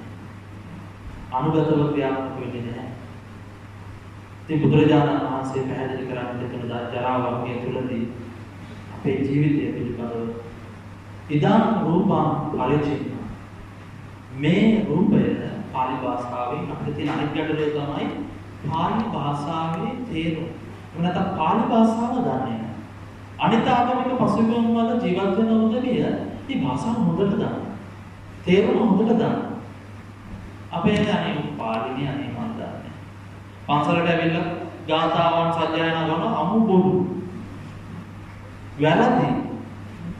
සමහර අය කියනවා නක්කත් යක්ක භූතාන පාපග්ගාන වරණ පරිත්තස්සානුභාවේන හොත්තු තේ සම්පදලේ කියන. මේ පිරිත් අනුභාවයෙන් අනුහසින් අනේ මිනිසුන්ට අයහපතක් නොවේවා එන ගෙහෙනම ඵලයන් කියලා තමයි කියන්නේ. හොන්තු තේ සම්පත්තේ හොන්තු වේවා උපන්ද වේ. හොන්තු නෙමෙයි පිටුතුනි හන්තු. හන්තු තේ සම්පත්තේ මේ පෞ සිද්ධ කරගන්න අවස්ථාව. එනිසා බොහෝ තැන් එහෙම තියෙනවා. එනිසා පදගතාර්ථ දන්නේ නැතුව තේරුම් දන්නේ නැතුව මන්තර වගේ මතුරන්න ගියොත් අපි අඳුරේම තමයි ආලෝකයක් අපිට ලැබෙන්නේ. ඉතින් බුදුරජාණන් වහන්සේ පැහැදිලි කරේ ඉදං රූපං පරිචින්න. මේ ඉදං කියන්නේ මේ රූපය පරිචින්න. පරි කියන උපසර්ගය සිංහල භාෂාවේ තියෙනවා. පාලි භාෂාවේ තියෙනවා. සංස්කෘත භාෂාවේ තියෙනවා. මේ උපසර්ගයේ මොකද වෙන්නේ? පරි කියන වචනේ උපසර්ගයේ තේරුම තමයි බොහෝසේ බහුලව වහා කියන තේරුම. ජින්නක් කියන්නේ දිරන. මේ රූපය හැම ක්ෂණයක් පාසාම දෙලීමට ලක් වෙනවා. ඉදන් රූපං පරිචින්න. ඔබට තේරෙන වචනේ කියනවා නම් නාකි වෙනවා. නාකි වෙනවා කියපු ගමන්ම ඔළුවට යන පණිවිඩය මොකක්ද? මේ නාකි වෙනවා කියන්නේ කොණ්ඩේ බැහැන එක. නාකි වෙනවා කියන්නේ හැම රැලි වැටෙන එක. නාකි වෙනවා කියන්නේ කොන්ද කුඩු ගැහෙන එක. ඒකනේ නාකි වෙනවා කියන්නේ ඇයි අපි එහෙම තේරුම් ගන්නේ? ඒකට හේතුව අපි සම්මුතියක් විදිහට තේරුම් ගන්න. නාකි කියනකොටම සම්මුතිකව ඔළුවට අරගෙන යනවා පණිවිඩය. චිත්‍රූපම වරනවා වයෝවෘද්ධ තත්වය තමයි. සම්පූර්ණ 100% වැරදි මතයක් ඒක. අපි මේ ලෝකේ බොහෝ දේවල් සම්මුතික විදිහට පිළිගන්නේ. මෙතන ඉන්න ඔබ හැමෝගෙම නම් මම දන්නේ. හැබැයි මම දන්නවා ඔබ හැමෝටම නම් තියෙනවා කියලා. මෙතන ඉන්නේ ස්ත්‍රී පුරුෂ දෙපක්ෂය විතරයි. ඒ දෙපක්ෂය. හැබැයි මම දන්නවා ඔබ හැමෝටම නම් තියෙනවා එක් වෙන් වෙච්ච නම්. ඇයි එහෙම නම් තියෙන්නේ? වෙන්වෙන්ව අඳුනා ගන්න. මේ ස්ථානයේ ඕනෑම තියෙන දෙයකට මොකක් හරි නමක් තියෙනවා. ඒ නම සම්මුතිය. දැන් මේ ධර්මශාලාවට ඇතුළු වෙන ප්‍රධාන මේන් ඩෝ එක තියෙනවා. ප්‍රධාන දොරටුව. අපි දොර කියනවා සිංහලෙන්. වෙන භාෂාවකින් නම් ඒ භාෂාවේ වචනයක් කියනවා. ඒක සම්මුතිය. දොර. මේ දොර දිහා බලලා මම කියනවා මේ පුටුවක් තියෙන පුටුවක් ඇතුලේ යන්න තියෙන වනසාර. ඒක සම්මුතිය නෙමෙයි. ඒක වැරදි. එතකොට මේ ලෝකයේ යථාර්ථය අපි අවබෝධ කරගන්නේ සම්මුතියක් විදියට. ඇයි? ඒකට හේතුව පිටුතුනි ලෝක යථාර්ථය අපිට ඉතාම හොඳින් දකින්න පුළුවන් දොරවල් ටිකක් මේ ශරීර පුටුවේ නැහැ. මොනවද දොරවල්? ඇස, කන, නාසය, දිව, මානසික මට්ටම අපි හිතනවා මගේ ඇසෙන් මට හොඳටම පේනවා. පට්ටපල් පොදු. එහෙම නෙවෙයි. කැමරාවක මට්ටම අපි ගත්තොත් එහෙම අර සාමාන්‍ය ෆෝන් ජංගම දුරකථන ආපු දවස්වල තිබුණේ පුංචි කැමරාව VGA කැම් එකක්. එකෙන් ෆොටෝ එකක් ගත්තාම හැමතැනම බුබුලු දෙන බ්ලර් වෙලා තියෙන ෆොටෝ එක. අන්න ඒ මට්ටම මම සාමාන්‍ය කම්පයර් කරලා පැහැදිලි කරන්නේ සංසන්දනාත්මක. අන්න ඒ මට්ටමේ පෙනුමක් අපිට තියෙනවා. සත්තු එක්ක සසඳන බැලුවොත් උකුස්සගේ ඇහැයි මානවයාගේ ඇහැයි එක හා සමානව පේන්නේ නැහැ. මගේ ඇහැ කොහොමද පේන්නේ මේ කන්නඩි දෙක ගැලෙනවා මට 6යි 6ක් නෑ. ඔය කවුරුවත් මට අඳුර ගන්න බෑ. සාමාන්‍ය මිනිස්සෙකුට හොඳ පේන්නේ මම නම් 6යි 6ක් කියලා කියනවා. ඒ සාමාන්‍ය මානවයාගේ පෙනුම. නමුත් සත්ත්ව ලෝකයේ සත්තු එක කම්පයර් කරලා සත්තු අපිට ගොඩාක් කියන්නේ. තාක්ෂණිකව බලන්න ඈත තියෙන දේවල් ලං කරලා බලන්න. යාපනයේ ඉඳලා ඉන්දියාවට තියෙන කිලෝමීටර් 32ක් වගේ පුංචි දුරක්.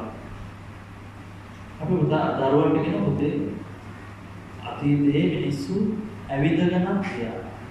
ඉන්දියාවට පාලම් තිබුණා. ලංකාවයි ඉන්දියාවයි යාවෙලා තිබුණා අපි. හරි ළඟයි ඒක. මේ පුංචි දරුවොත් එක්ක ට්‍රිප් එකක් යනවා යාපනයේ. ඊළඟ මොහොත වල ළඟට ගියාට පස්සේ දරුවා අහනවා සමහර වෙලාවට තාත්තගේ තාත්තේ හරි ළඟයි කිව්වනේ. ඔය ඉන්දියාව පේන්නේ නැහැ. මේ මොහොතයි අහසයි දෙකම එකට ඇලිලා වගේ නෙමෙයි. ඔය බොරුනේ කිව්වේ. පොඩි දුරක් තියෙනවා මොකක්වත් වෙන්නේ නැහැ කියලා කියනවා. ඇයි? ඇහැට පේන ප්‍රමාණයක් තියෙනවා ඊට වඩා පේනවා. කනට ඇහෙන ප්‍රමාණයක් තියෙනවා ඊට වඩා ඇහෙන්නේ. මේ මයික්‍රොෆෝනය දාලා තියෙන්නේ ශබ්ද විකාශන යන්ත්‍ර ක්‍රියාත්මක කරලා දෙන්නේ ඇයි? ඔබ බීරෝ නිසා නෑ. ඔබට කන් ඇහෙනවා. නේ? ඇහෙන ප්‍රමාණයක් තියෙනවා.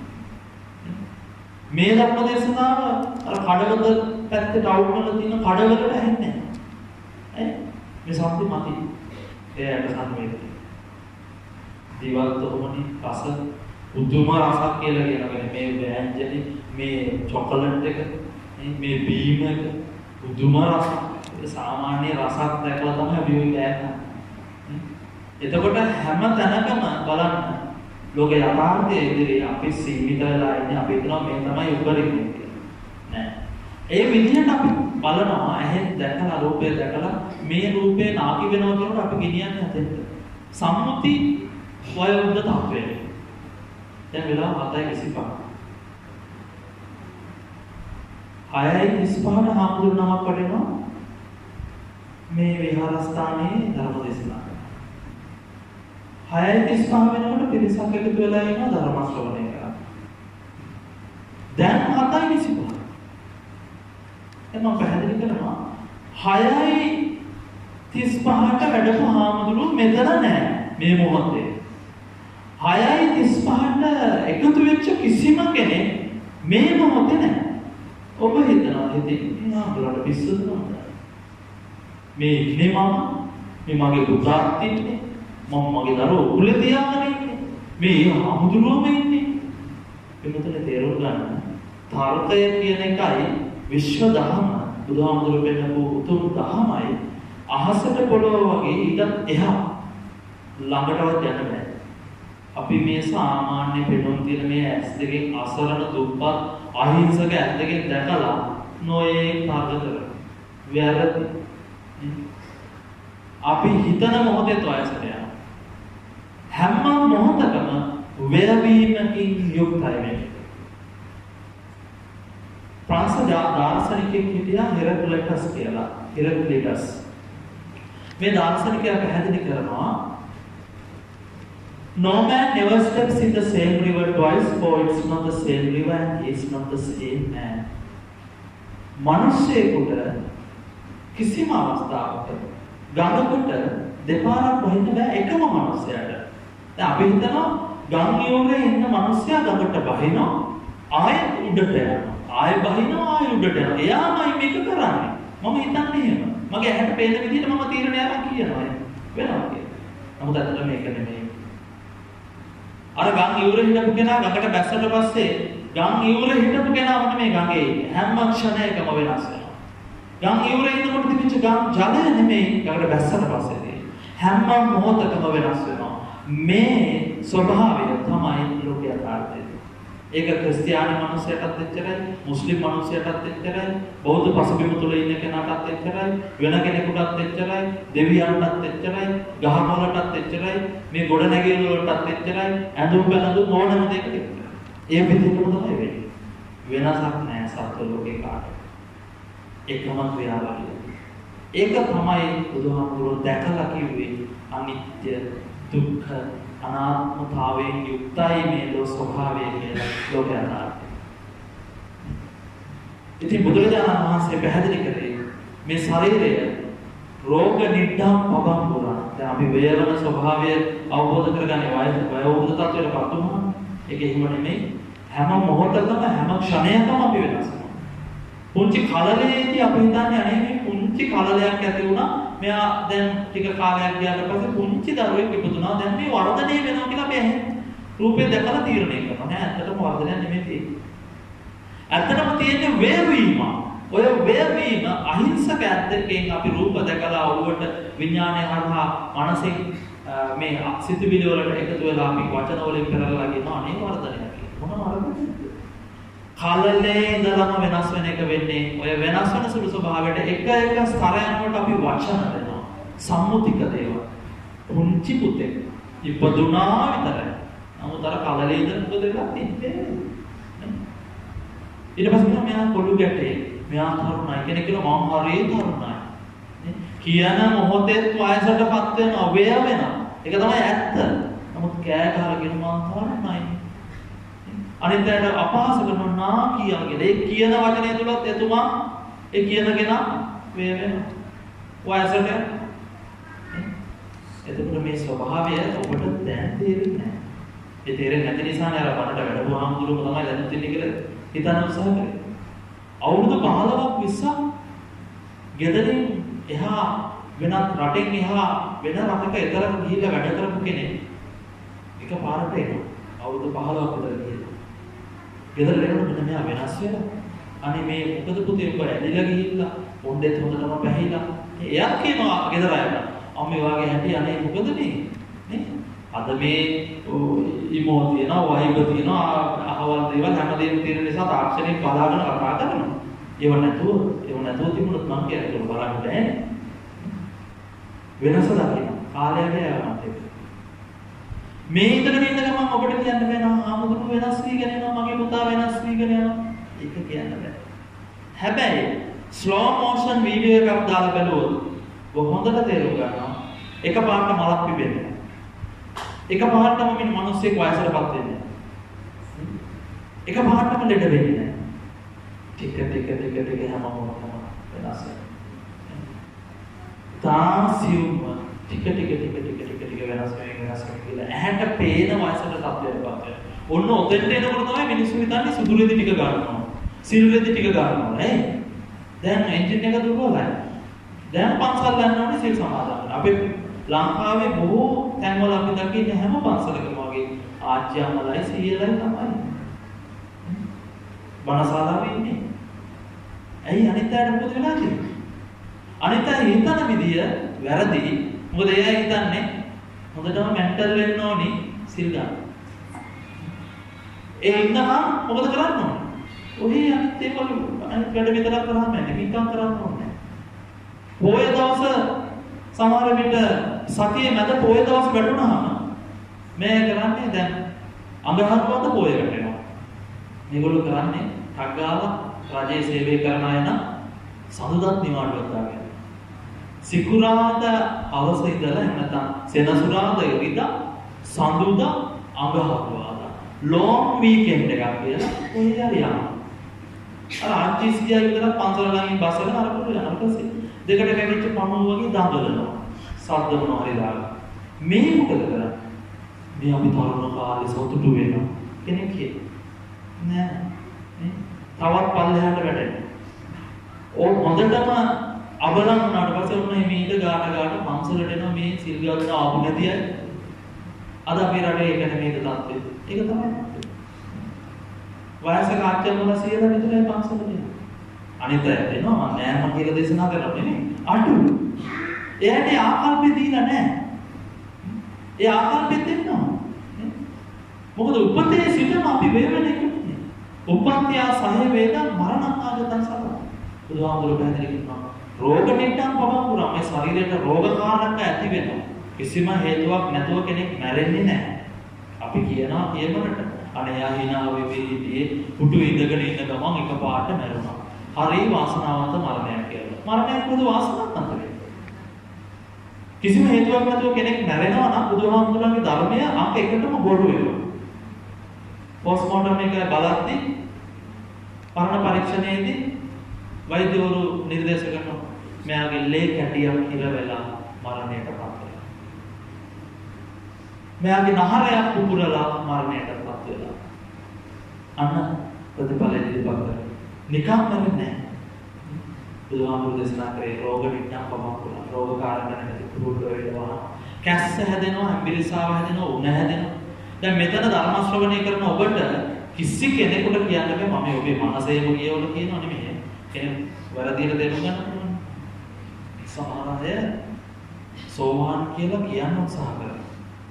එහෙම කතන්දර ඕනේ තරම් තියෙන බෞද්ධ සාහිත්‍යයේ සමහර ආම්දුරෝ වැල්වල එල්ලලා ගිහිල්ලා රහත් වෙලා කියලා පෙන්නන්න ගියපු තැන්වල සමහර අය වැල් කපලා තියලා කඩාගෙන වැටෙලා උපෝ කරදර වලටපත් වෙච්ච ඒවා වෙන තියෙනවා. වලන් වලින් කාමරය ඇතුලේ බලවල් හදාගෙන වහගෙන ඒක ඇතුලේ ඉඳලා එළියට ආවට පස්සේ කියනවා මේම තමයි ඔයාලා ඇවිල්ලා හිටියානේ මට වෙන ගමනක් තිබුණා. මම දැක්ක හැබැයි CCTV වලින් දැක්කා වගේ කියලා එහෙම ඉස්සරහට නැහැ තිබි. හැබැයි මට කියන්න පුළුවන් ඔබට උපතේ සිට මේ මොහොත දක්වා කැස්සක්වත් හැම්බිරිසාවක්වත් හැදිච්ච නැති කිසිම කෙනෙක් මෙතන නැහැ. එයි මම කියන්නේ. ඔබ අර්ථ සාක්ෂියට එකතුව ඔබ කියන ඔබ මන්ත්‍රකින් කැතද? මම කවදාවත් දෙන්න නැතුව නම් ඉඳලා නැහැ. මට දැනුත් ඉඳන් රෝගයක් තියෙනවා. අපේ ශරීරයේ ස්වභාවය ඒකයි. නිරන්තරයෙන් රෝගකාරක වලට ලක්. එතකොට බුදුහාමුදුරු දේශනා කරේ විජ්ජති පූති සන්දේව වහ කැඩෙන බිඳෙන දවසක් එනවා. නේ උපතේ ඉඳලා මරණය දක්වා අපි නොයෙක් දේවල් කරනවා, ඉගෙන ගන්නවා, රැකියාවක් කරනවා, ලෞකික දේවල් සම්පාදනය කරනවා, යාන වාහන ගන්නවා, ගෙවල් දොරවල් හදනවා, අතුරු කරදු මිල මුදල් මේ සියලු භෞතික දේවල් ගොඩ නගනවා, ලස්සන කරනවා කොහොමද? හැබැයි අවසානයේ ජීවිතේ කෙලවරනේ කොහොමද? මරණය. සමහර අය ඉන්නවා කවදාවත් මැරෙන්නේ නැහැ කියලා හිතාගෙන ජීවත් වෙනවා. කවදාවත් මැරෙන්නේ නැහැ. අපි අනිවාර්යයෙන්ම මැරෙනවා. මේ පින් දෙන්නේ මේ පරලෝ කියපු අයට. මේ ධර්ම දේශනා කරන්නේ මේ කියාට එහෙම නෙමෙයි. සමහර අය හිමත් දෙනවා. ආමුදුරු වැඩලා ඔය රහවල් මේ කිය කෙනාට බණ කියන ඉඳගෙන ඉන්නවා. සමහර අය බලාගෙන ඉන්නේ ධර්ම දේශනාව ඉවර වීගෙන එනකොට තමයි බණට එන්නේ සමහර අය. සමහර ලාට අපි ධර්ම දේශනාව ඉවරලා යනගමන් අහනවා ආතර බණට එන අය නේද කියලා. වාහනේ ධර්ම දේශනාව ඉවරයි අපි වඩිනවා පන්සලට. බණට එනවා. මේ බණට දෙන්නේ නෑ. බත් ටිකක් කාලා යන්නේ. කෑම ටිකක් කාලා යන්නේ. ඒක නෙමෙයි. ඊටාම වැදගත් ධර්ම දේශනාව සම්බන්ධයි. ඉතින් ධර්ම ශ්‍රවණය කරලා ජීවිතය හදා ගන්නවා. ජීවිතේ කෙරවරනේ මරණය. ලෝතර බුදුරජාණන් වහන්සේ පැහැදිලි කරේ මරණාන්තම ජීවිත. ඊටාම සීමිත ජීවිතයක් අපි මේ සසර තුළ ගත කරන්නේ. කොයි වෙලේ මරණයටපත් වෙනවද කියලා කියන්නේ නැකත් කියන අයට නැකත් බලලා කියන්නේ ආවල් දවසේ ආවල් වෙලාවේ ඕම ආවල් දැනදී ඔබ මරණයටපත් වෙනවා. හැබැයි අපේ එක්ස්පයර් ඩේට් එකක් තියෙනවා. දැන් අපි ගෙදරට බඩු ගන්න අවශ්‍ය වෙනකොට පළවැදන්න ගන්න හැමෝම යන්නේ සුපර් මාකට් එකකට නේ. ඉස්සර වගේ නෙමෙයි නේ. සුපර් මාකට් එකේ නෙලාකට නේ.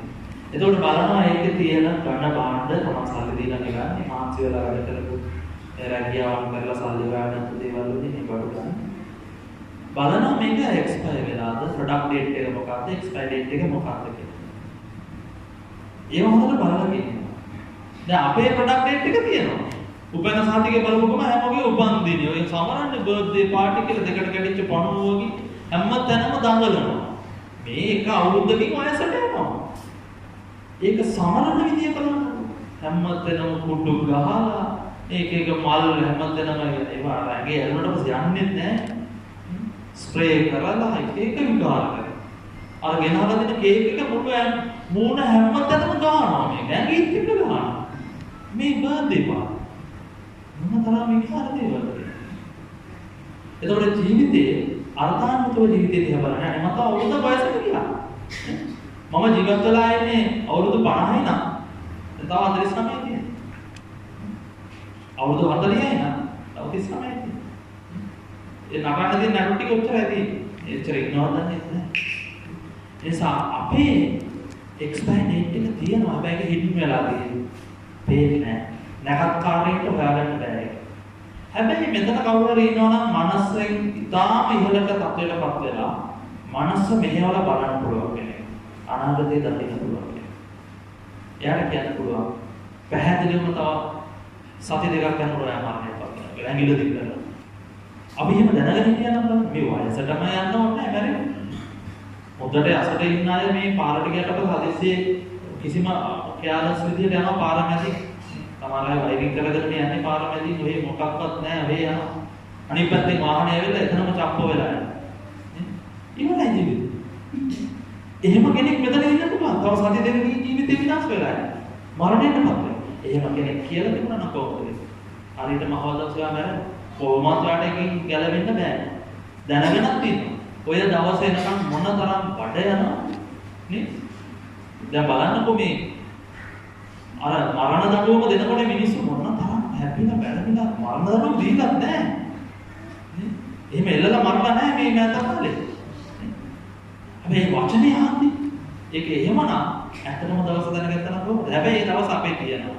ඔබ කොහොම හිටියත් මේ දර්ශන කරන මටත් එච්චරයි. සමහර විට ඊළඟ මොහොතේ වෙන්න පුළුවන්.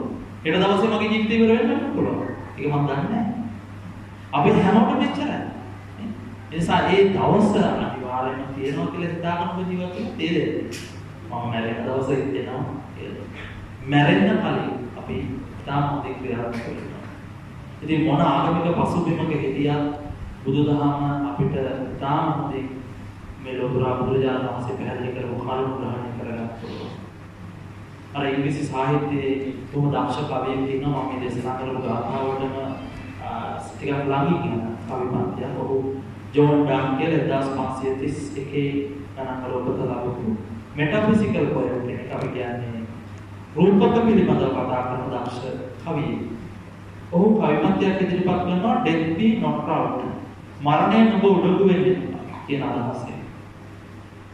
Death be not proud, thou some have called thee mighty and dreadful, for thou art not so. කියන්න යනවා පැහැදිලි කරනවා මරණය නුඹ උඩඟු වෙන්න එපා. නිකම්ම ඔබේ ওই තත්ත්වයටපත් වෙන්නේ නැහැ. මිනිස්සු ඔබට හරි බයයි. mighty and dreadful ඔබ බයයි මරණයට බයින් ඉන්නවා. ඔබ ගැන කියලා මිනිස්සු බය වෙනවා. හැබැයි ඔබ නිකම් ඔතෙන්ට එන්නේ නැහැ. කොහොමද? රෝග නිඩා පබංගුණා. රෝගකාරක හැදෙනවා, ඇක්සිඩන්ට් වෙනවා, chances තියෙනෝනේ, නේ නහර බ්ලොක් වෙනවා, එහෙම වෙලා තමයි මැරෙන්නේ. කිසිම හේතුවක් නැතුව කෙනෙක් මැරෙන්නේ. ඒ කවියා අවසානයේ පැහැදිලි කරනවා එක කාරණාවක්. death මරණය thou shalt die. You should die. ඔබ මරණයටපත් වෙනවා. මරණය මැරෙන්න නම් මොකද කරන්නේ? අන්න බුදුදහමට එන්න වෙනවා. මරණය මරණ නම් මොකද කරන්නේ? මේ ලෝකයේ යථාර්ථයට අපි කාටවත් අභියෝග කරන්න බෑ. අභියෝග කරන්න පුළුවන් එකම දේ මනසට. මනසට අභියෝග කරලා මනස වඩලා සෝවාන්, සකදාගාමි, අනාගාමි මේ උතුම් මාර්ග ඔස්සේ ගමන් කරලා රහත් භාවයටපත් වෙනවා. එතනින් ජීවිතේ කරවල වුණොත් නැවත ආයෙ උපදින්නේ නැහැ. අන්න මරණය නළුව. මරණය මරන්න තියෙන්නේ කොහොමද? මේ උතුම් බුදුහාමුදුරුවෝ පැහැදිලි කරපු දහමට අනුගතව ක්‍රියාත්මක වෙන්න. නිසා මම ඒක පැහැදිලි කරේ අපි ලේබල් ගහගෙන බෞද්ධ කියලා කෑ ගැහුවට වැඩක් නැහැ. මොන ආගමික පසුබිමක හිටියත් බුද්ධි ගෝචර මිනිස්සුන්ට ලස්සනට ඉලක්ක වෙනවා මේ උතුම් දහම. බුදු දහම කියන්නේ අවබෝධ කරගත්තු ලෝකයේ පවතින සදාතනික සත්‍යය. හැම බුදුරජාණන් වහන්සේ නමක් මේ කාරණා විවර කරනවා අපිට. කලින් අපි සත්තු වගේ තමයි ජීවත් වෙන්නේ. බුදුහාමුදුරුවෝ පෙන්නලා දුන්නා මේ සත්ත්ව කොටාසයන් අතරින් මානවයා කියන සතා සාමාන්‍ය සතෙක් නෙමෙයි. නිකන් තිරිසන් වලටම වැටෙන්න එපා. බුද්ධිය තියෙනවා. ඒ බුද්ධිය මෙහෙවලා ලෝකේ ඇත්ත මේක.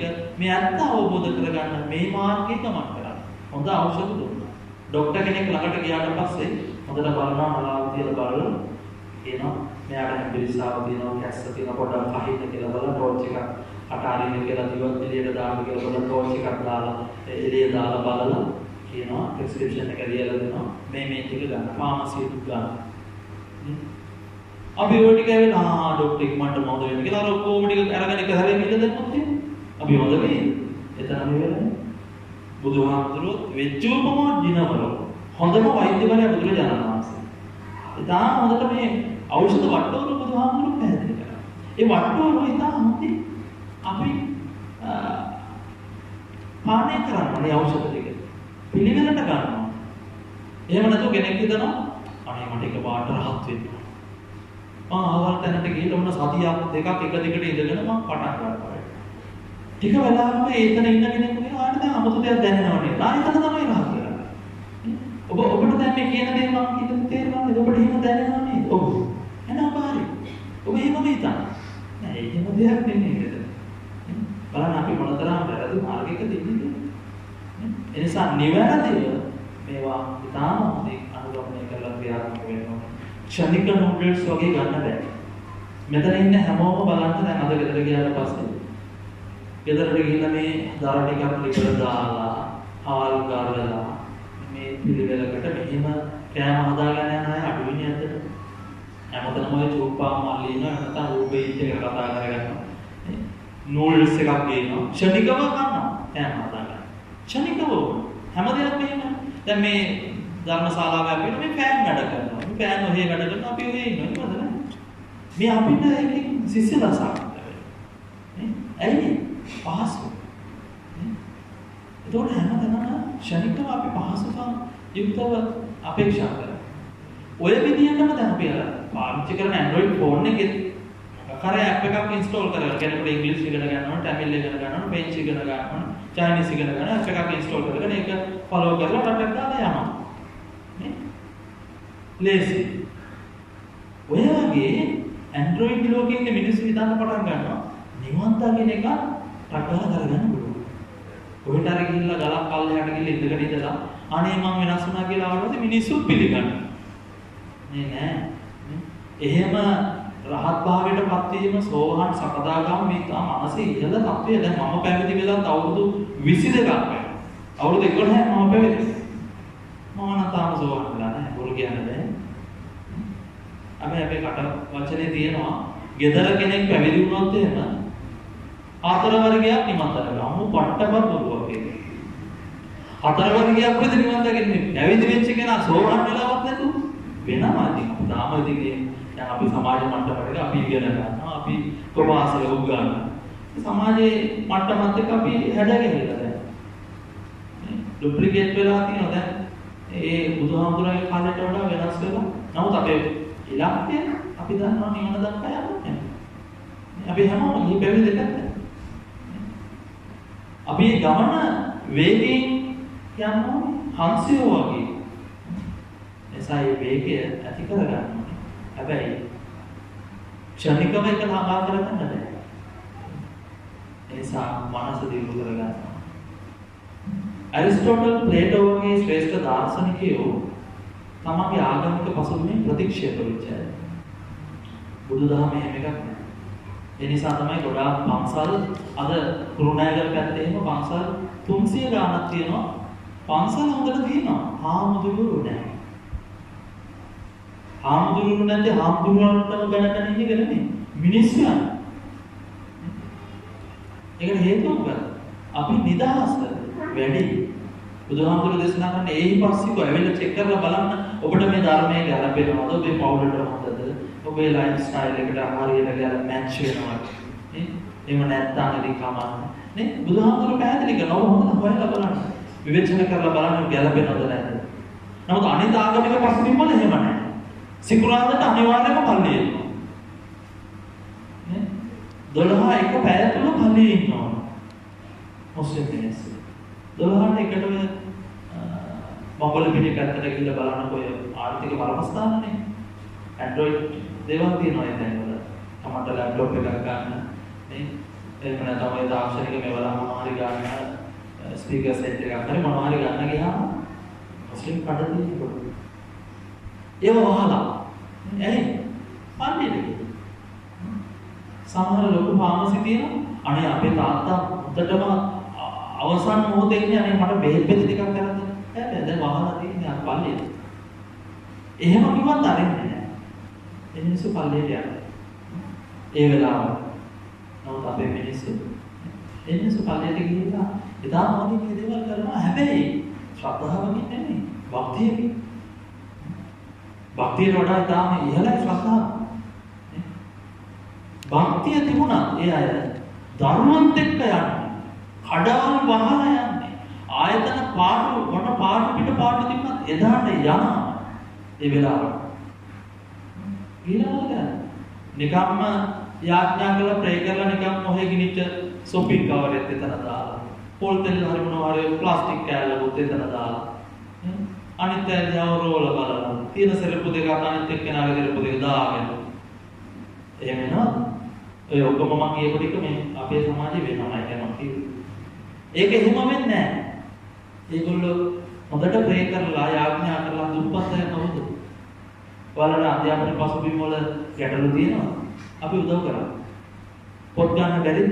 ඉගෙන ගන්න අමාරුද? මාසිකව අමු කරන ධනෙ මදිද? අපි උදව් කරා. එකතු වෙලා කතා කරා. ඔහුගේ ජාතිය, ඔහුගේ ඒක මම පැහැදිලි කරේ මුලින් මෙඩිකල් ෆැකල්ටි වල ඉන්නේ මුස්ලිම් අය. බොහෝතරය කොළඹ කැම්පස් එකේ ගිහලා බලන්න. අපි ඒකට වෛර කරලා යන්නේ. එයා හරි. එයා සිස්ටම්. එයා වෙන කතා කරනවා පෙනී සිටිනවා. භක්තියකින් හිටියා.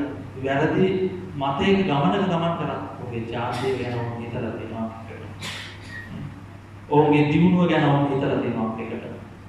නමුත් අපි එහෙම කරන්නේ නැහැ. පන්සල් යන්නේ අනේ කකුල් දෙක පණ නැති වෙනකොට රෝද පුටේ පුළුවන් නම් ගිහිල්ලා පන්සලට සිල් ගන්න. එහෙම කියන්නේ. අනිත් වෙලාවට අර දෙකට කැඩිච්ච පණ වගේ නටන එක තමයි වටේට විදලා ගන්න අපේ මිනිස්සු. එනිසා ආගමික පසුබිමක හිටපු ඇරිස්ටෝටල් ප්ලේටෝ වගේ දාර්ශනිකයෝ ආගමික ප්‍රතික්ෂේප වුණා. මොකද බුද්ධිගෝචරව බලනකොට තමන්ගේ ආගම තුළ කියපු දේවල් ඒ විදිහට වෙලා නැහැ. දැන් බුදුදහම ආගමක් නෙමෙයි. අපි පාසලට ගිහලා පාසලේ ළමගෙන් අහුවොත් එහෙම පොතේ මොනවද තියෙන්නේ දැන් මේ පීරියඩ් එකේ කියලා. මට නම් අත්දැකීම් තියෙනවා. සාමාන්‍යයෙන් දැනගන්නත් එක අහනවා. බෞද්ධ පාසල්වල පොතේ දැන් මොනවද තියෙන්නේ? දැන් අපිට ආගමනේ තියෙන්නේ. පොතේ මොනවද ආගම නෙමෙයි. බුදු ධර්මයේ පොතේ නම්. එතන ඉඳලම ළමයාගේ ආකල්පය වෙනස් කරලා තියෙන්නේ. විනාශ කරලා නැති කරලා තියෙන්නේ. බුදුදහම කියන්නේ ආගමක් නෙමෙයි. හැබැයි අපි ආගමක් කරගන්නවා. අනිත් සියලුම ආගම් වලට වඩා වෙනස් බෞද්ධ දර්ශනය. මේක දහම, මේ දර්ශනය, මේ දැක්ම ලෝකයේ උතුම්ම දැක්ම, ලෝකේ පවතින සදාතනික දැක්ම තමයි බුදුදහම කියලා කියන්නේ. එතකොට ඇරිස්ටෝටල් ප්ලේටෝ වගේ දාර්ශනිකයෝ ඔහුගේ ආගමේ ප්‍රතික්ෂේප වෙනකොට බුද්ධිගෝචරව හිතනවා මගේ ආගමේ කියන දේවල් ඒ විදිහට වෙන්නේ නැහැ කියලා.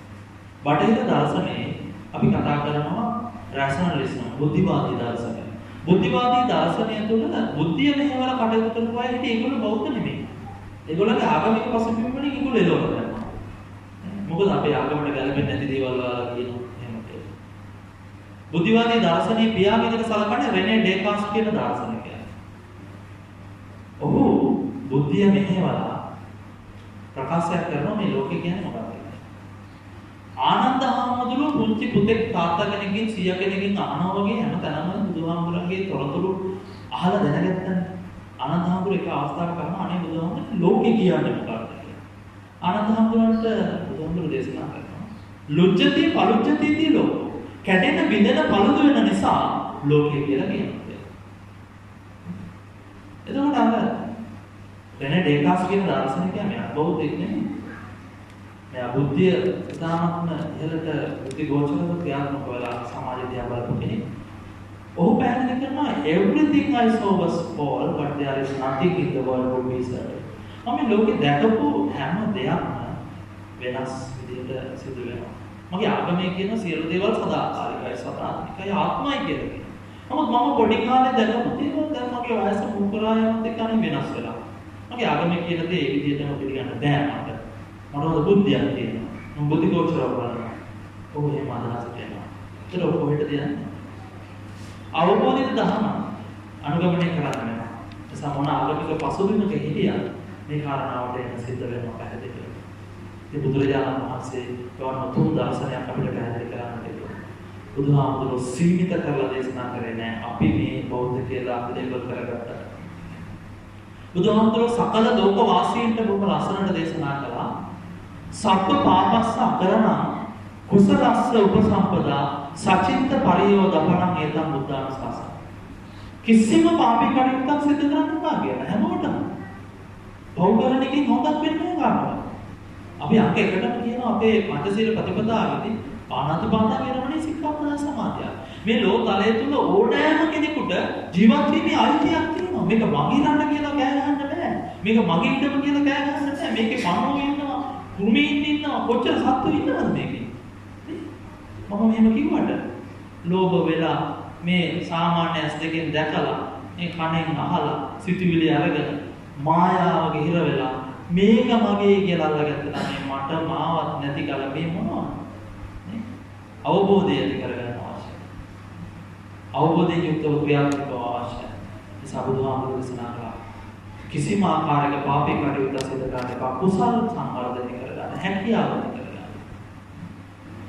ඒ වගේම හිත සකස් කරගන්න. එතකොට හැකියාව කියන එක දැන් බලන්න අපේ ජීවිතයට අපි එකතු කරගත්තොත් මේ ධර්ම කරුණු ටික මේ දවස්වල සාමාන්‍ය පෙළ විභාගය කලින් තිබුණා උසස් පෙළ විභාගය ඊට කලින් ශිෂ්‍යත්ව විභාගය තිබුණා විභාගයත් එක්ක මොකද වෙන්නේ අම්මලා තාත්තලා අද අපේ රටේ මොකද කරන්නේ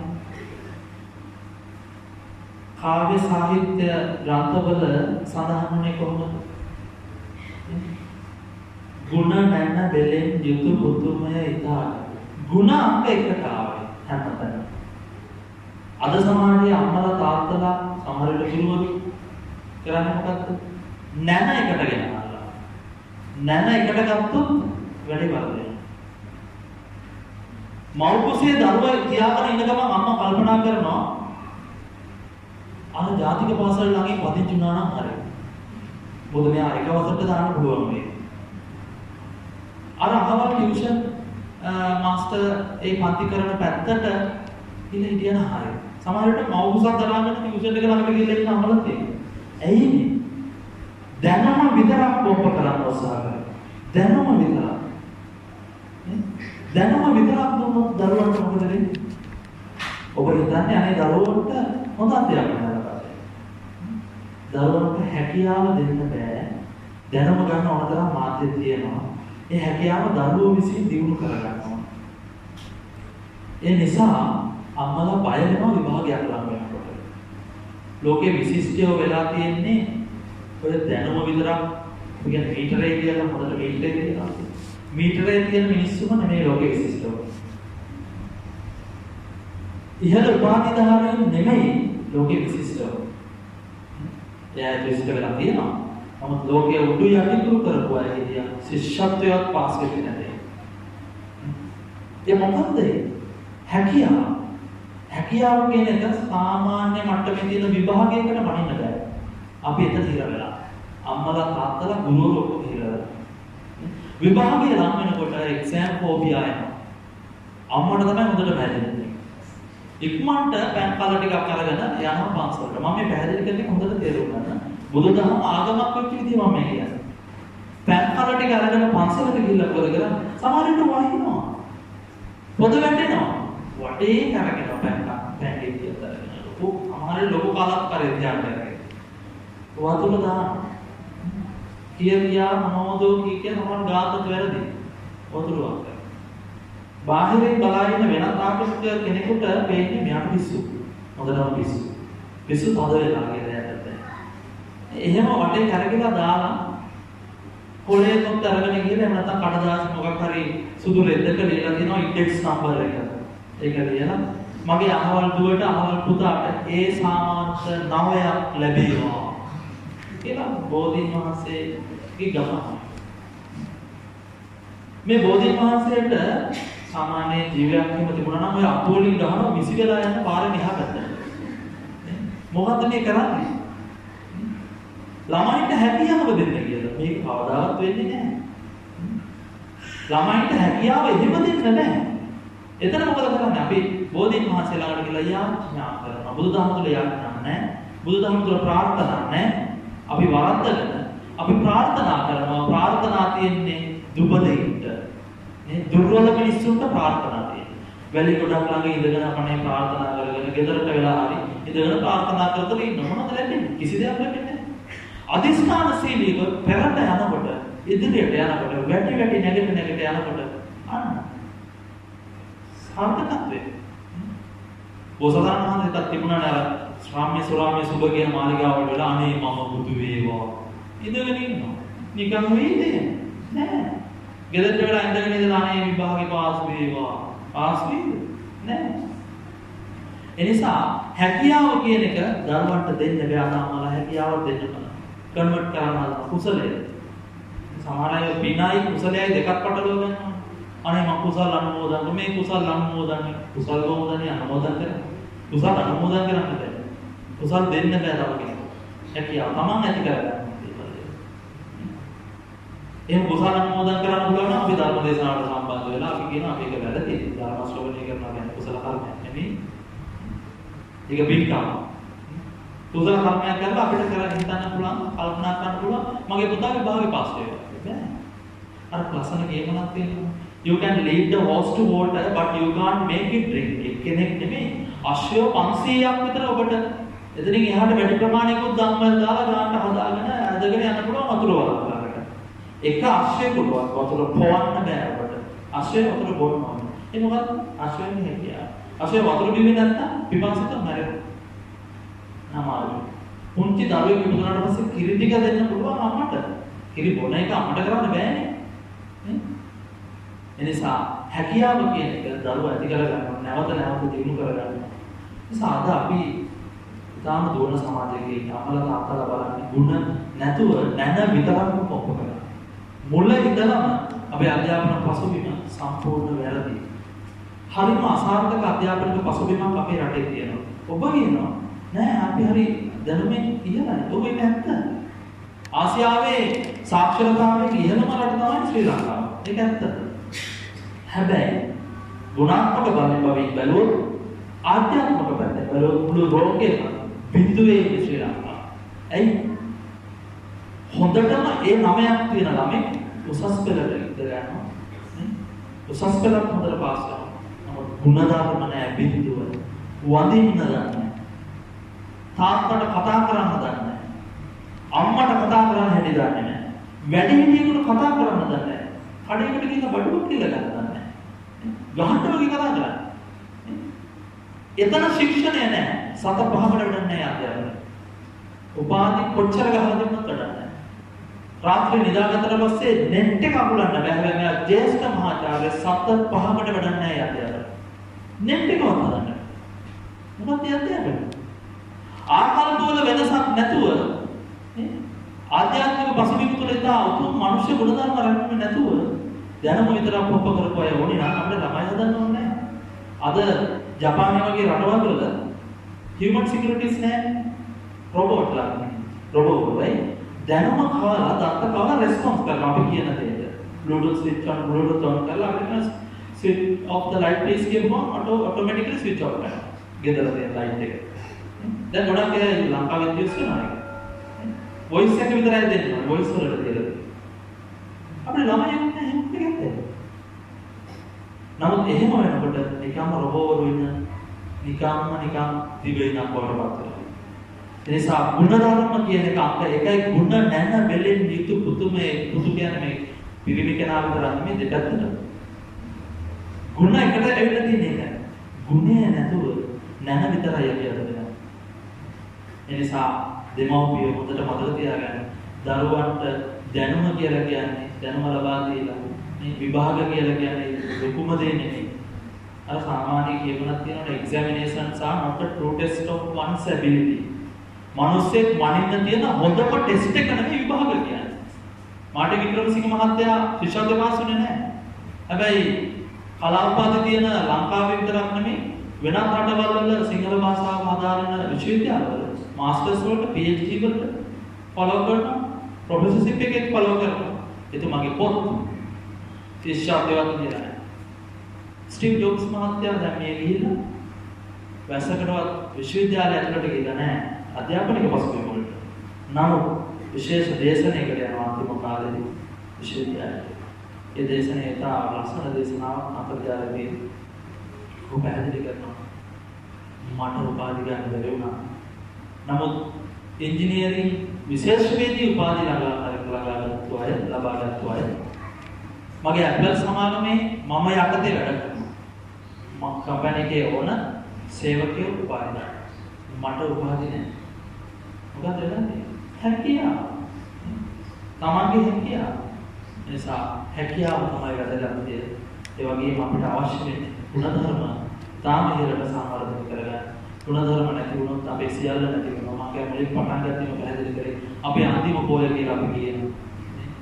සිංහලකම අපිට නැති වෙලා මේ මහා සංස්කෘතියක් තියෙනවා අපිට ඒක නැති වෙලා අපි හැම වෙලේම වැඩිහිටියෝ විදිහට දරුවන්ට සංස්කෘතිය දායාද කරලා දෙනවා.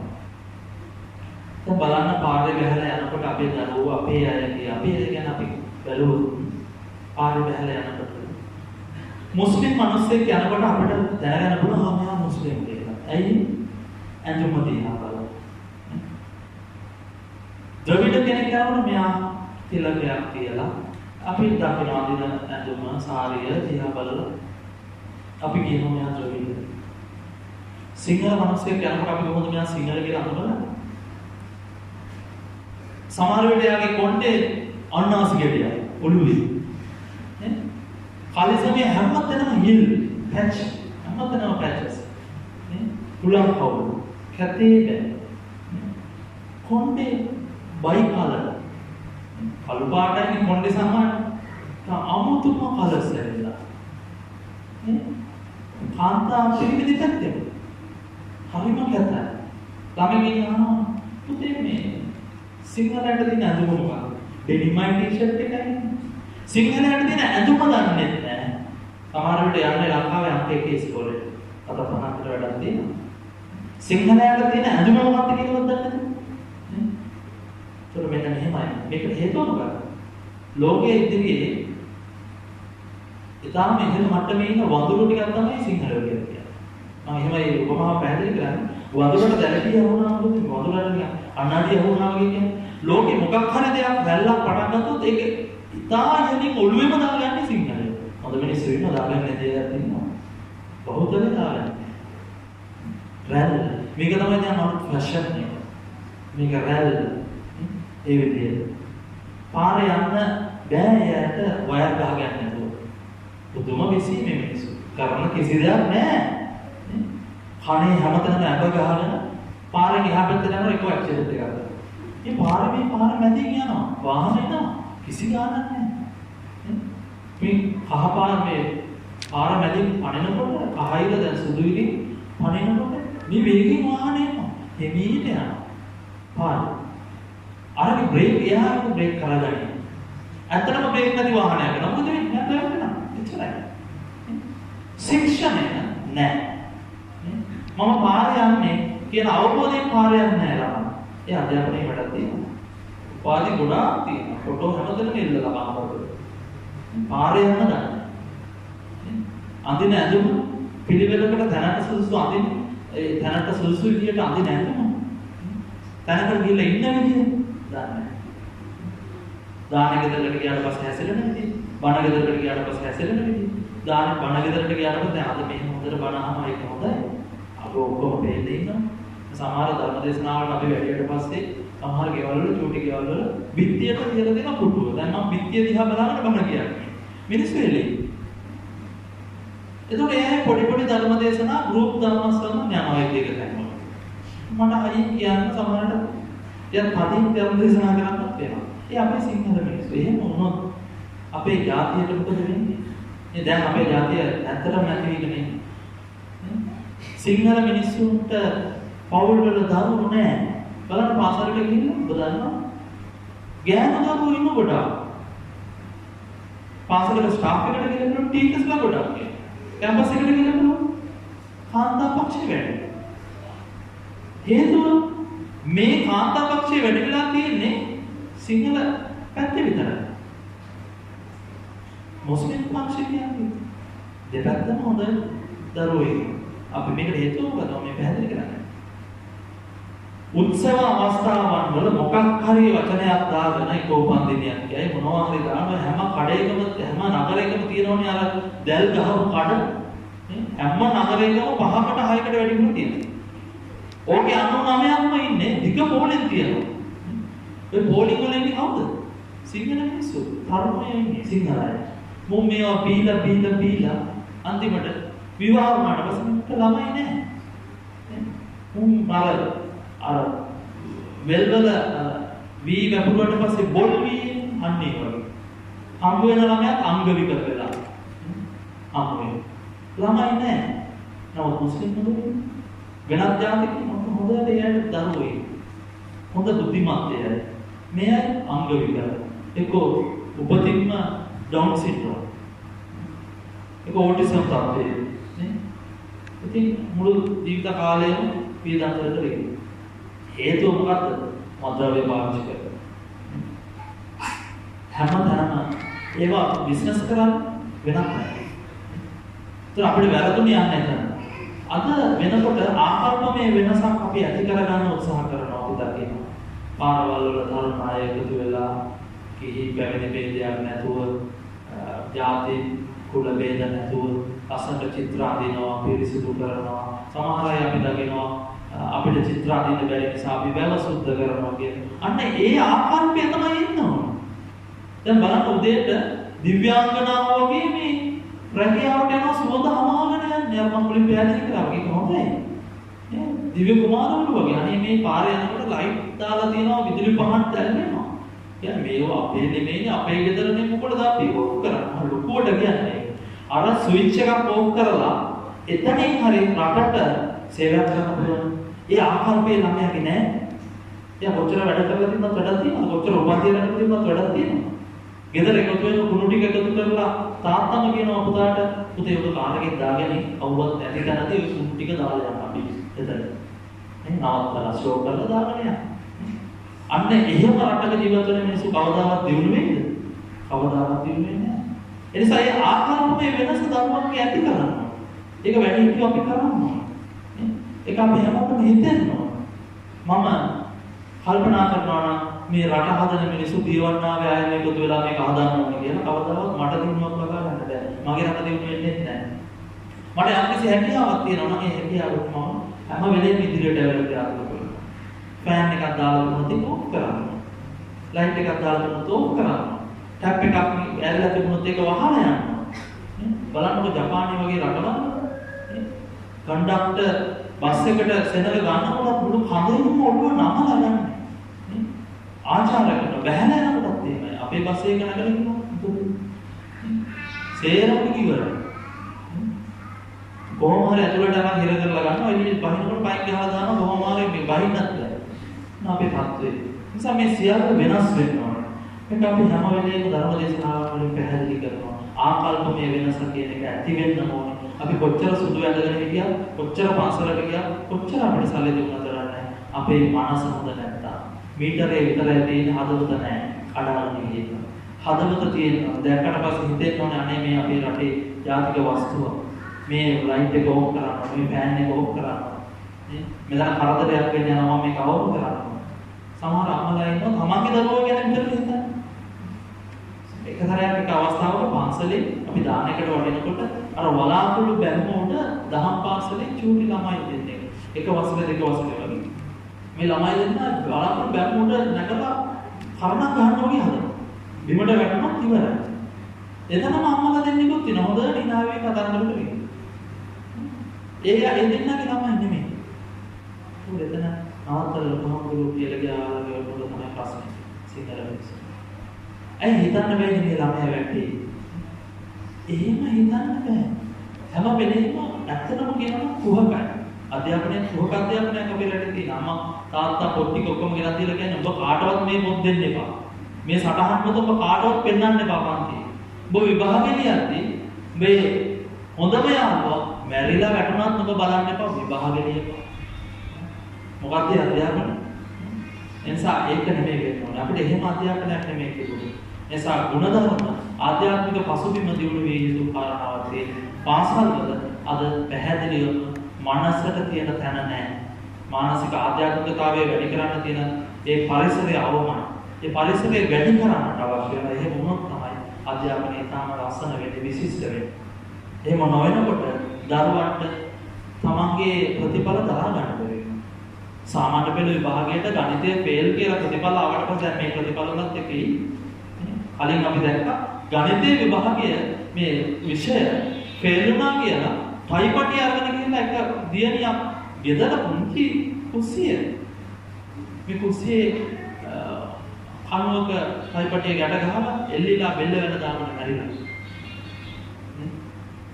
එනිසා දරුවන්ට යම් යම් ජයග්‍රහණ ඒ වගේම විඳවැටීම් වෙනකොට දරා ගන්න පුළුවන් පරිසරයවත් ගොඩ ගන්න පුළුවන් අධ්‍යාපනික පසුබිමක් අපේ තියෙනවා. ඒකවත් නෑ අඩු කරන්නේ. ඒ නිසා ඔබ තේරුම් ගන්න දරුවන්ට ගුණධර්ම කියන එක දරාගැනීමේ ශක්තිය කියන එක කියන්නේ. ඕක ටියුෂන් වල දෙන්නේ නෑ. ඔය ටියුෂන් වලට දුවගෙන ගියාට ටියුෂන් කඩවල ආධ්‍යාත්මික දියුණුව වෙනුවෙන් එහෙම උපදෙස් නෑ. ඒ නිසා දැනුම විතරයි. නිසා ආධ්‍යාත්මික ගුණධර්ම සකස් වෙලා නැති තැන අසාර්ථකයි. ඊටාම එක්මනින් අවුරුදු 40 50 වෙනකොට අම්මලා දානවා කුඩු වලට මහලු නිවාස කියන කුඩු හිරගෙවල් වලට දානවා. රටේ සම්පූර්ණ මහලු නිවාස අයින් කරලා ඒව විනාශ කරලා දාන්න අවශ්‍යයි. සියලුම අම්මලා තාත්තලා ඒවල් වල දරුවෝත් එක්කම හොඳින් ජීවත් වෙන පුළුවන් පරිසරයක් ගොඩ නැගෙන්න ඕනේ. ඒ වෙනුවෙන් දෙමව්පිය විදිහට අපි ආදර්ශමත් ක්‍රියාත්මක වෙන්න ඕනේ. දරුවන්ට අනතර කර ඉන්න එකම නෙමෙයි. අපිත් ක්‍රියාත්මක වෙන්න ඕනේ. අපි කටයුතු කරන්න, අපි හිම පෙන්නන්න. එහෙම වුණොත් සාර්ථක වෙනවා, සුන්දර වෙනවා. අපේ ජාතිය ඉතාමත් හොඳින් සකස් වෙනවා. නිවැරදි දේ වෙනුවෙන් පෙළ ගැහෙනවා. ඒ නිසා හැම මොහොතෙම යහපත් දේවල් වෙනුවෙන් පෙළ ගැහෙන්න ඕනේ. අර වගේ විකාර වැඩ කරන්න නෙමෙයි, රාමීර පාණය කරන දේවල් වලට ඇබ්බැහි වෙනවා. අද අපි කොච්චර මහ ලොකුට ගෑගුවත් හැම පාසලකම මද්‍රව්‍ය තියෙනවා. ඒ උදුරට ලක් වෙලා තියෙනවා. අපි කොහොම කිව්වත් ඒක. එසා ඒ වගේ දරුවෝ බේර ගන්න ඕනේ. දරුවන්ට මේ ආදීනමේ කියා දෙන්න ඕනේ, පැහැදිලි කරලා දෙන්න ඕනේ. එහෙම වෙනකොට අපි තාම විශිෂ්ට ජාතියක් බවට පරිවර්තනය වෙන්න පුළුවන්. අපේ ජාතිය රැක ගන්න පුළුවන්, සිංහලකම රැක ගන්න පුළුවන්, බෞද්ධකම රැක ගන්න පුළුවන්. අපිට දරුවෝ හිටියොත් තමයි මේ වගේ ඉදිරියට ඇවිල්ලා පන්සල් දියුණු වෙන්න, පන්සලට ඇවිල්ලා පැවිදි වෙලා බණ කියන්න හරි කෙනෙක් ඉන්නේ. තම්බි මිනිස්සු, මුස්ලිම් මිනිස්සු පන්සලට ඇවිල්ලා බණ කියන්නේ නැහැ නවලා. තියෙන දේවලුත් පල්ලි බවට පරිවර්තනය කරනවා. ඒ නිසා ඒ අයගේ වැඩ ඒගොල්ලෝ කරනවා. අපි බොහොම අසාර්ථකයි. නිසා හැම මොහොතකම හිතන්න ඕනේ මගේ මහ පොළොවට, මේ රටට, මගේ බුදුදහමට, මගේ පන්සලට මම මොනවද කළේ? මගේ පුතා වෙනුවෙන් මම මොනවද කළේ? දැනුම ටිකක් විතරක් ගිහින් දීලා, ටියුෂන් කඩවලට දාලා, පන්තියට දාලා, අවසර ගෙදරට විතරක් ගෙනහලා දීලා, අර පිටිකුලි ටිකක් කවලා ඒව එක විතරද මම කළේ?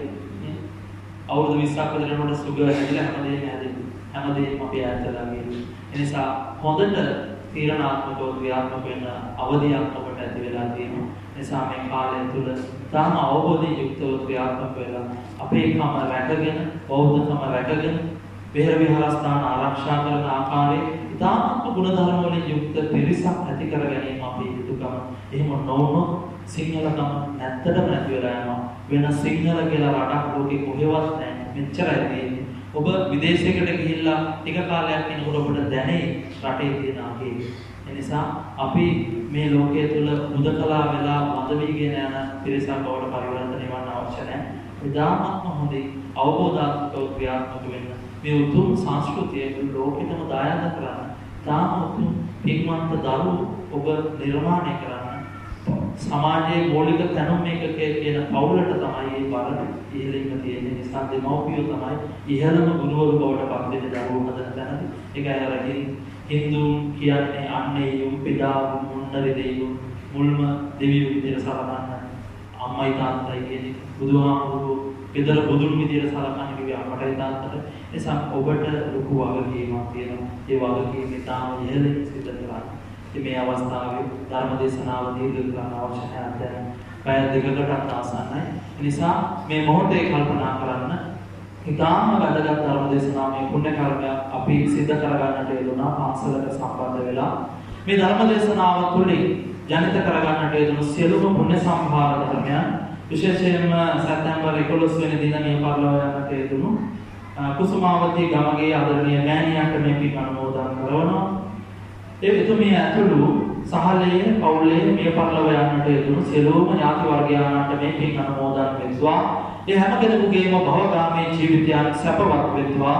අවසානයේ උතුම් නිර්වාණ සම්පත්තිය ළඟා කරගන්නට මේ සියලු පින් පාරමී කුසල බලයන් බවටම පරිවර්තනය වෙත්වා. සාදු කියලා අපි ප්‍රාර්ථනා කරමු. ඒ වගේම ලොවරට පළාත ශාස්ත්‍රණීය ආරක්ෂා කරන මේ පළාත් මහා දිවරාජාණන් වහන්සේ ඇතුළු සියලුම දෙවි දේවතාවුන් වහන්සේලාට මේ පින් අනුමෝදන් වෙත්වා. විශේෂයෙන් අපිව ආරක්ෂා කරන අපේ නිවෙස් ආරක්ෂා කරන සියලු ඉෂ්ට දේවතාවුන් වහන්සේලාට මේ පින් අනුමෝදන් වෙත්වා. දෙවියෝ කලට වේලාවට අපව ලෝකේ ශාසනය ආරක්ෂා කර දෙත්වා. දිවිසිරු වඩා වැඩි දියුණු කරගනිත්වා. අවසන උතුම් නිර්වාණ සම්පත්තිය ළඟා කර ගැනීම උදෙසා මේ සියලු පින් හේතු වාසනා කරගනිත්වා. සාදු කියලා අපි ප්‍රාර්ථනා කරමු. මේ මොහොතේ සතුටටපත් වෙන අපේ විහාරස්ථානයේ ආතුරන් වහන්සේ නම වඩම්මාවන ඇවිදින් ඊටාම ශ්‍රද්ධාවෙන් යුක්තව ධර්ම දේශනාමය පුණ්‍ය කර්මයක් සිදු කරන්නට යෙදුණා. ආදරණීය මෑණියන්ට අපි පුණ්‍ය අනුමෝදනා කරන්නට යෙදුණා. ඒ වගේම දෙවියන්ට පින් අනුමෝදන් කළා. මේ මොහොත තුලදී අපි මෙලොව වශයෙන් සිදු කරනු ලබන සියලුම කටයුතු සර්ව ප්‍රකාරයෙන් සාර්ථකව සිදු කරවා ගන්නට විශේෂයෙන් අපේ ජීවිතයට ඇති වෙලා තිබෙන ඇති වෙන්න තියෙන සියලු ලෙඩ දුක් රෝග ආබාධ කරදර බාධක සියල්ලම දුරු කරවා ගන්නට අපේ ජීවිත තුළ තියෙන ඊළඟ අරමුණු අදිස්ථානයන් ඉතාම ඉහළින් ජයග්‍රහණය කරගන්නට මේ උතුම් ධර්ම දේශනාව ආශිර්වාද ධර්ම දේශනාවක් බවටම පරිවර්තනය වෙත්වා. අවසානයේ අපි හැමෝම අපේක්ෂා කරන උතුම් නිර්වාණ සම්පත්තිය ළඟා කර ගැනීම සඳහා මේ සියලු පින් අපි හැමෝටම පාරමී කුසල බලයක් බවටම පරිවර්තනය වෙත්වා. සාදු සාදු සාදු කියලා අපි අධිෂ්ඨාන කරමු. ආකාසට්ටා ච බුම්මට්ටා දේවානාගා මහිත්‍තිකා පුඤ්ඤන්තං අනුමෝදිत्वा චිරං රක්ඛන්තු ලෝක ශාසනං. ආකාසට්ටා ච බුම්මට්ටා දේවානාගා මහිත්‍තිකා පුඤ්ඤන්තං අනුමෝදිत्वा චිරං රක්ඛන්තු ලෝක ශාසනං. ආකාසට්ටා ච බුම්මට්ටා දේවානාගා මහිත්‍තිකා පුඤ්ඤන්තං අනුමෝදිत्वा චිරං රක්ඛන්තු ලෝක ශාසනං. දේවෝ වස්සතු කාලේන සස්ස සම්පatti හෝතු ච පීතෝ භවතු ලෝකෝ ච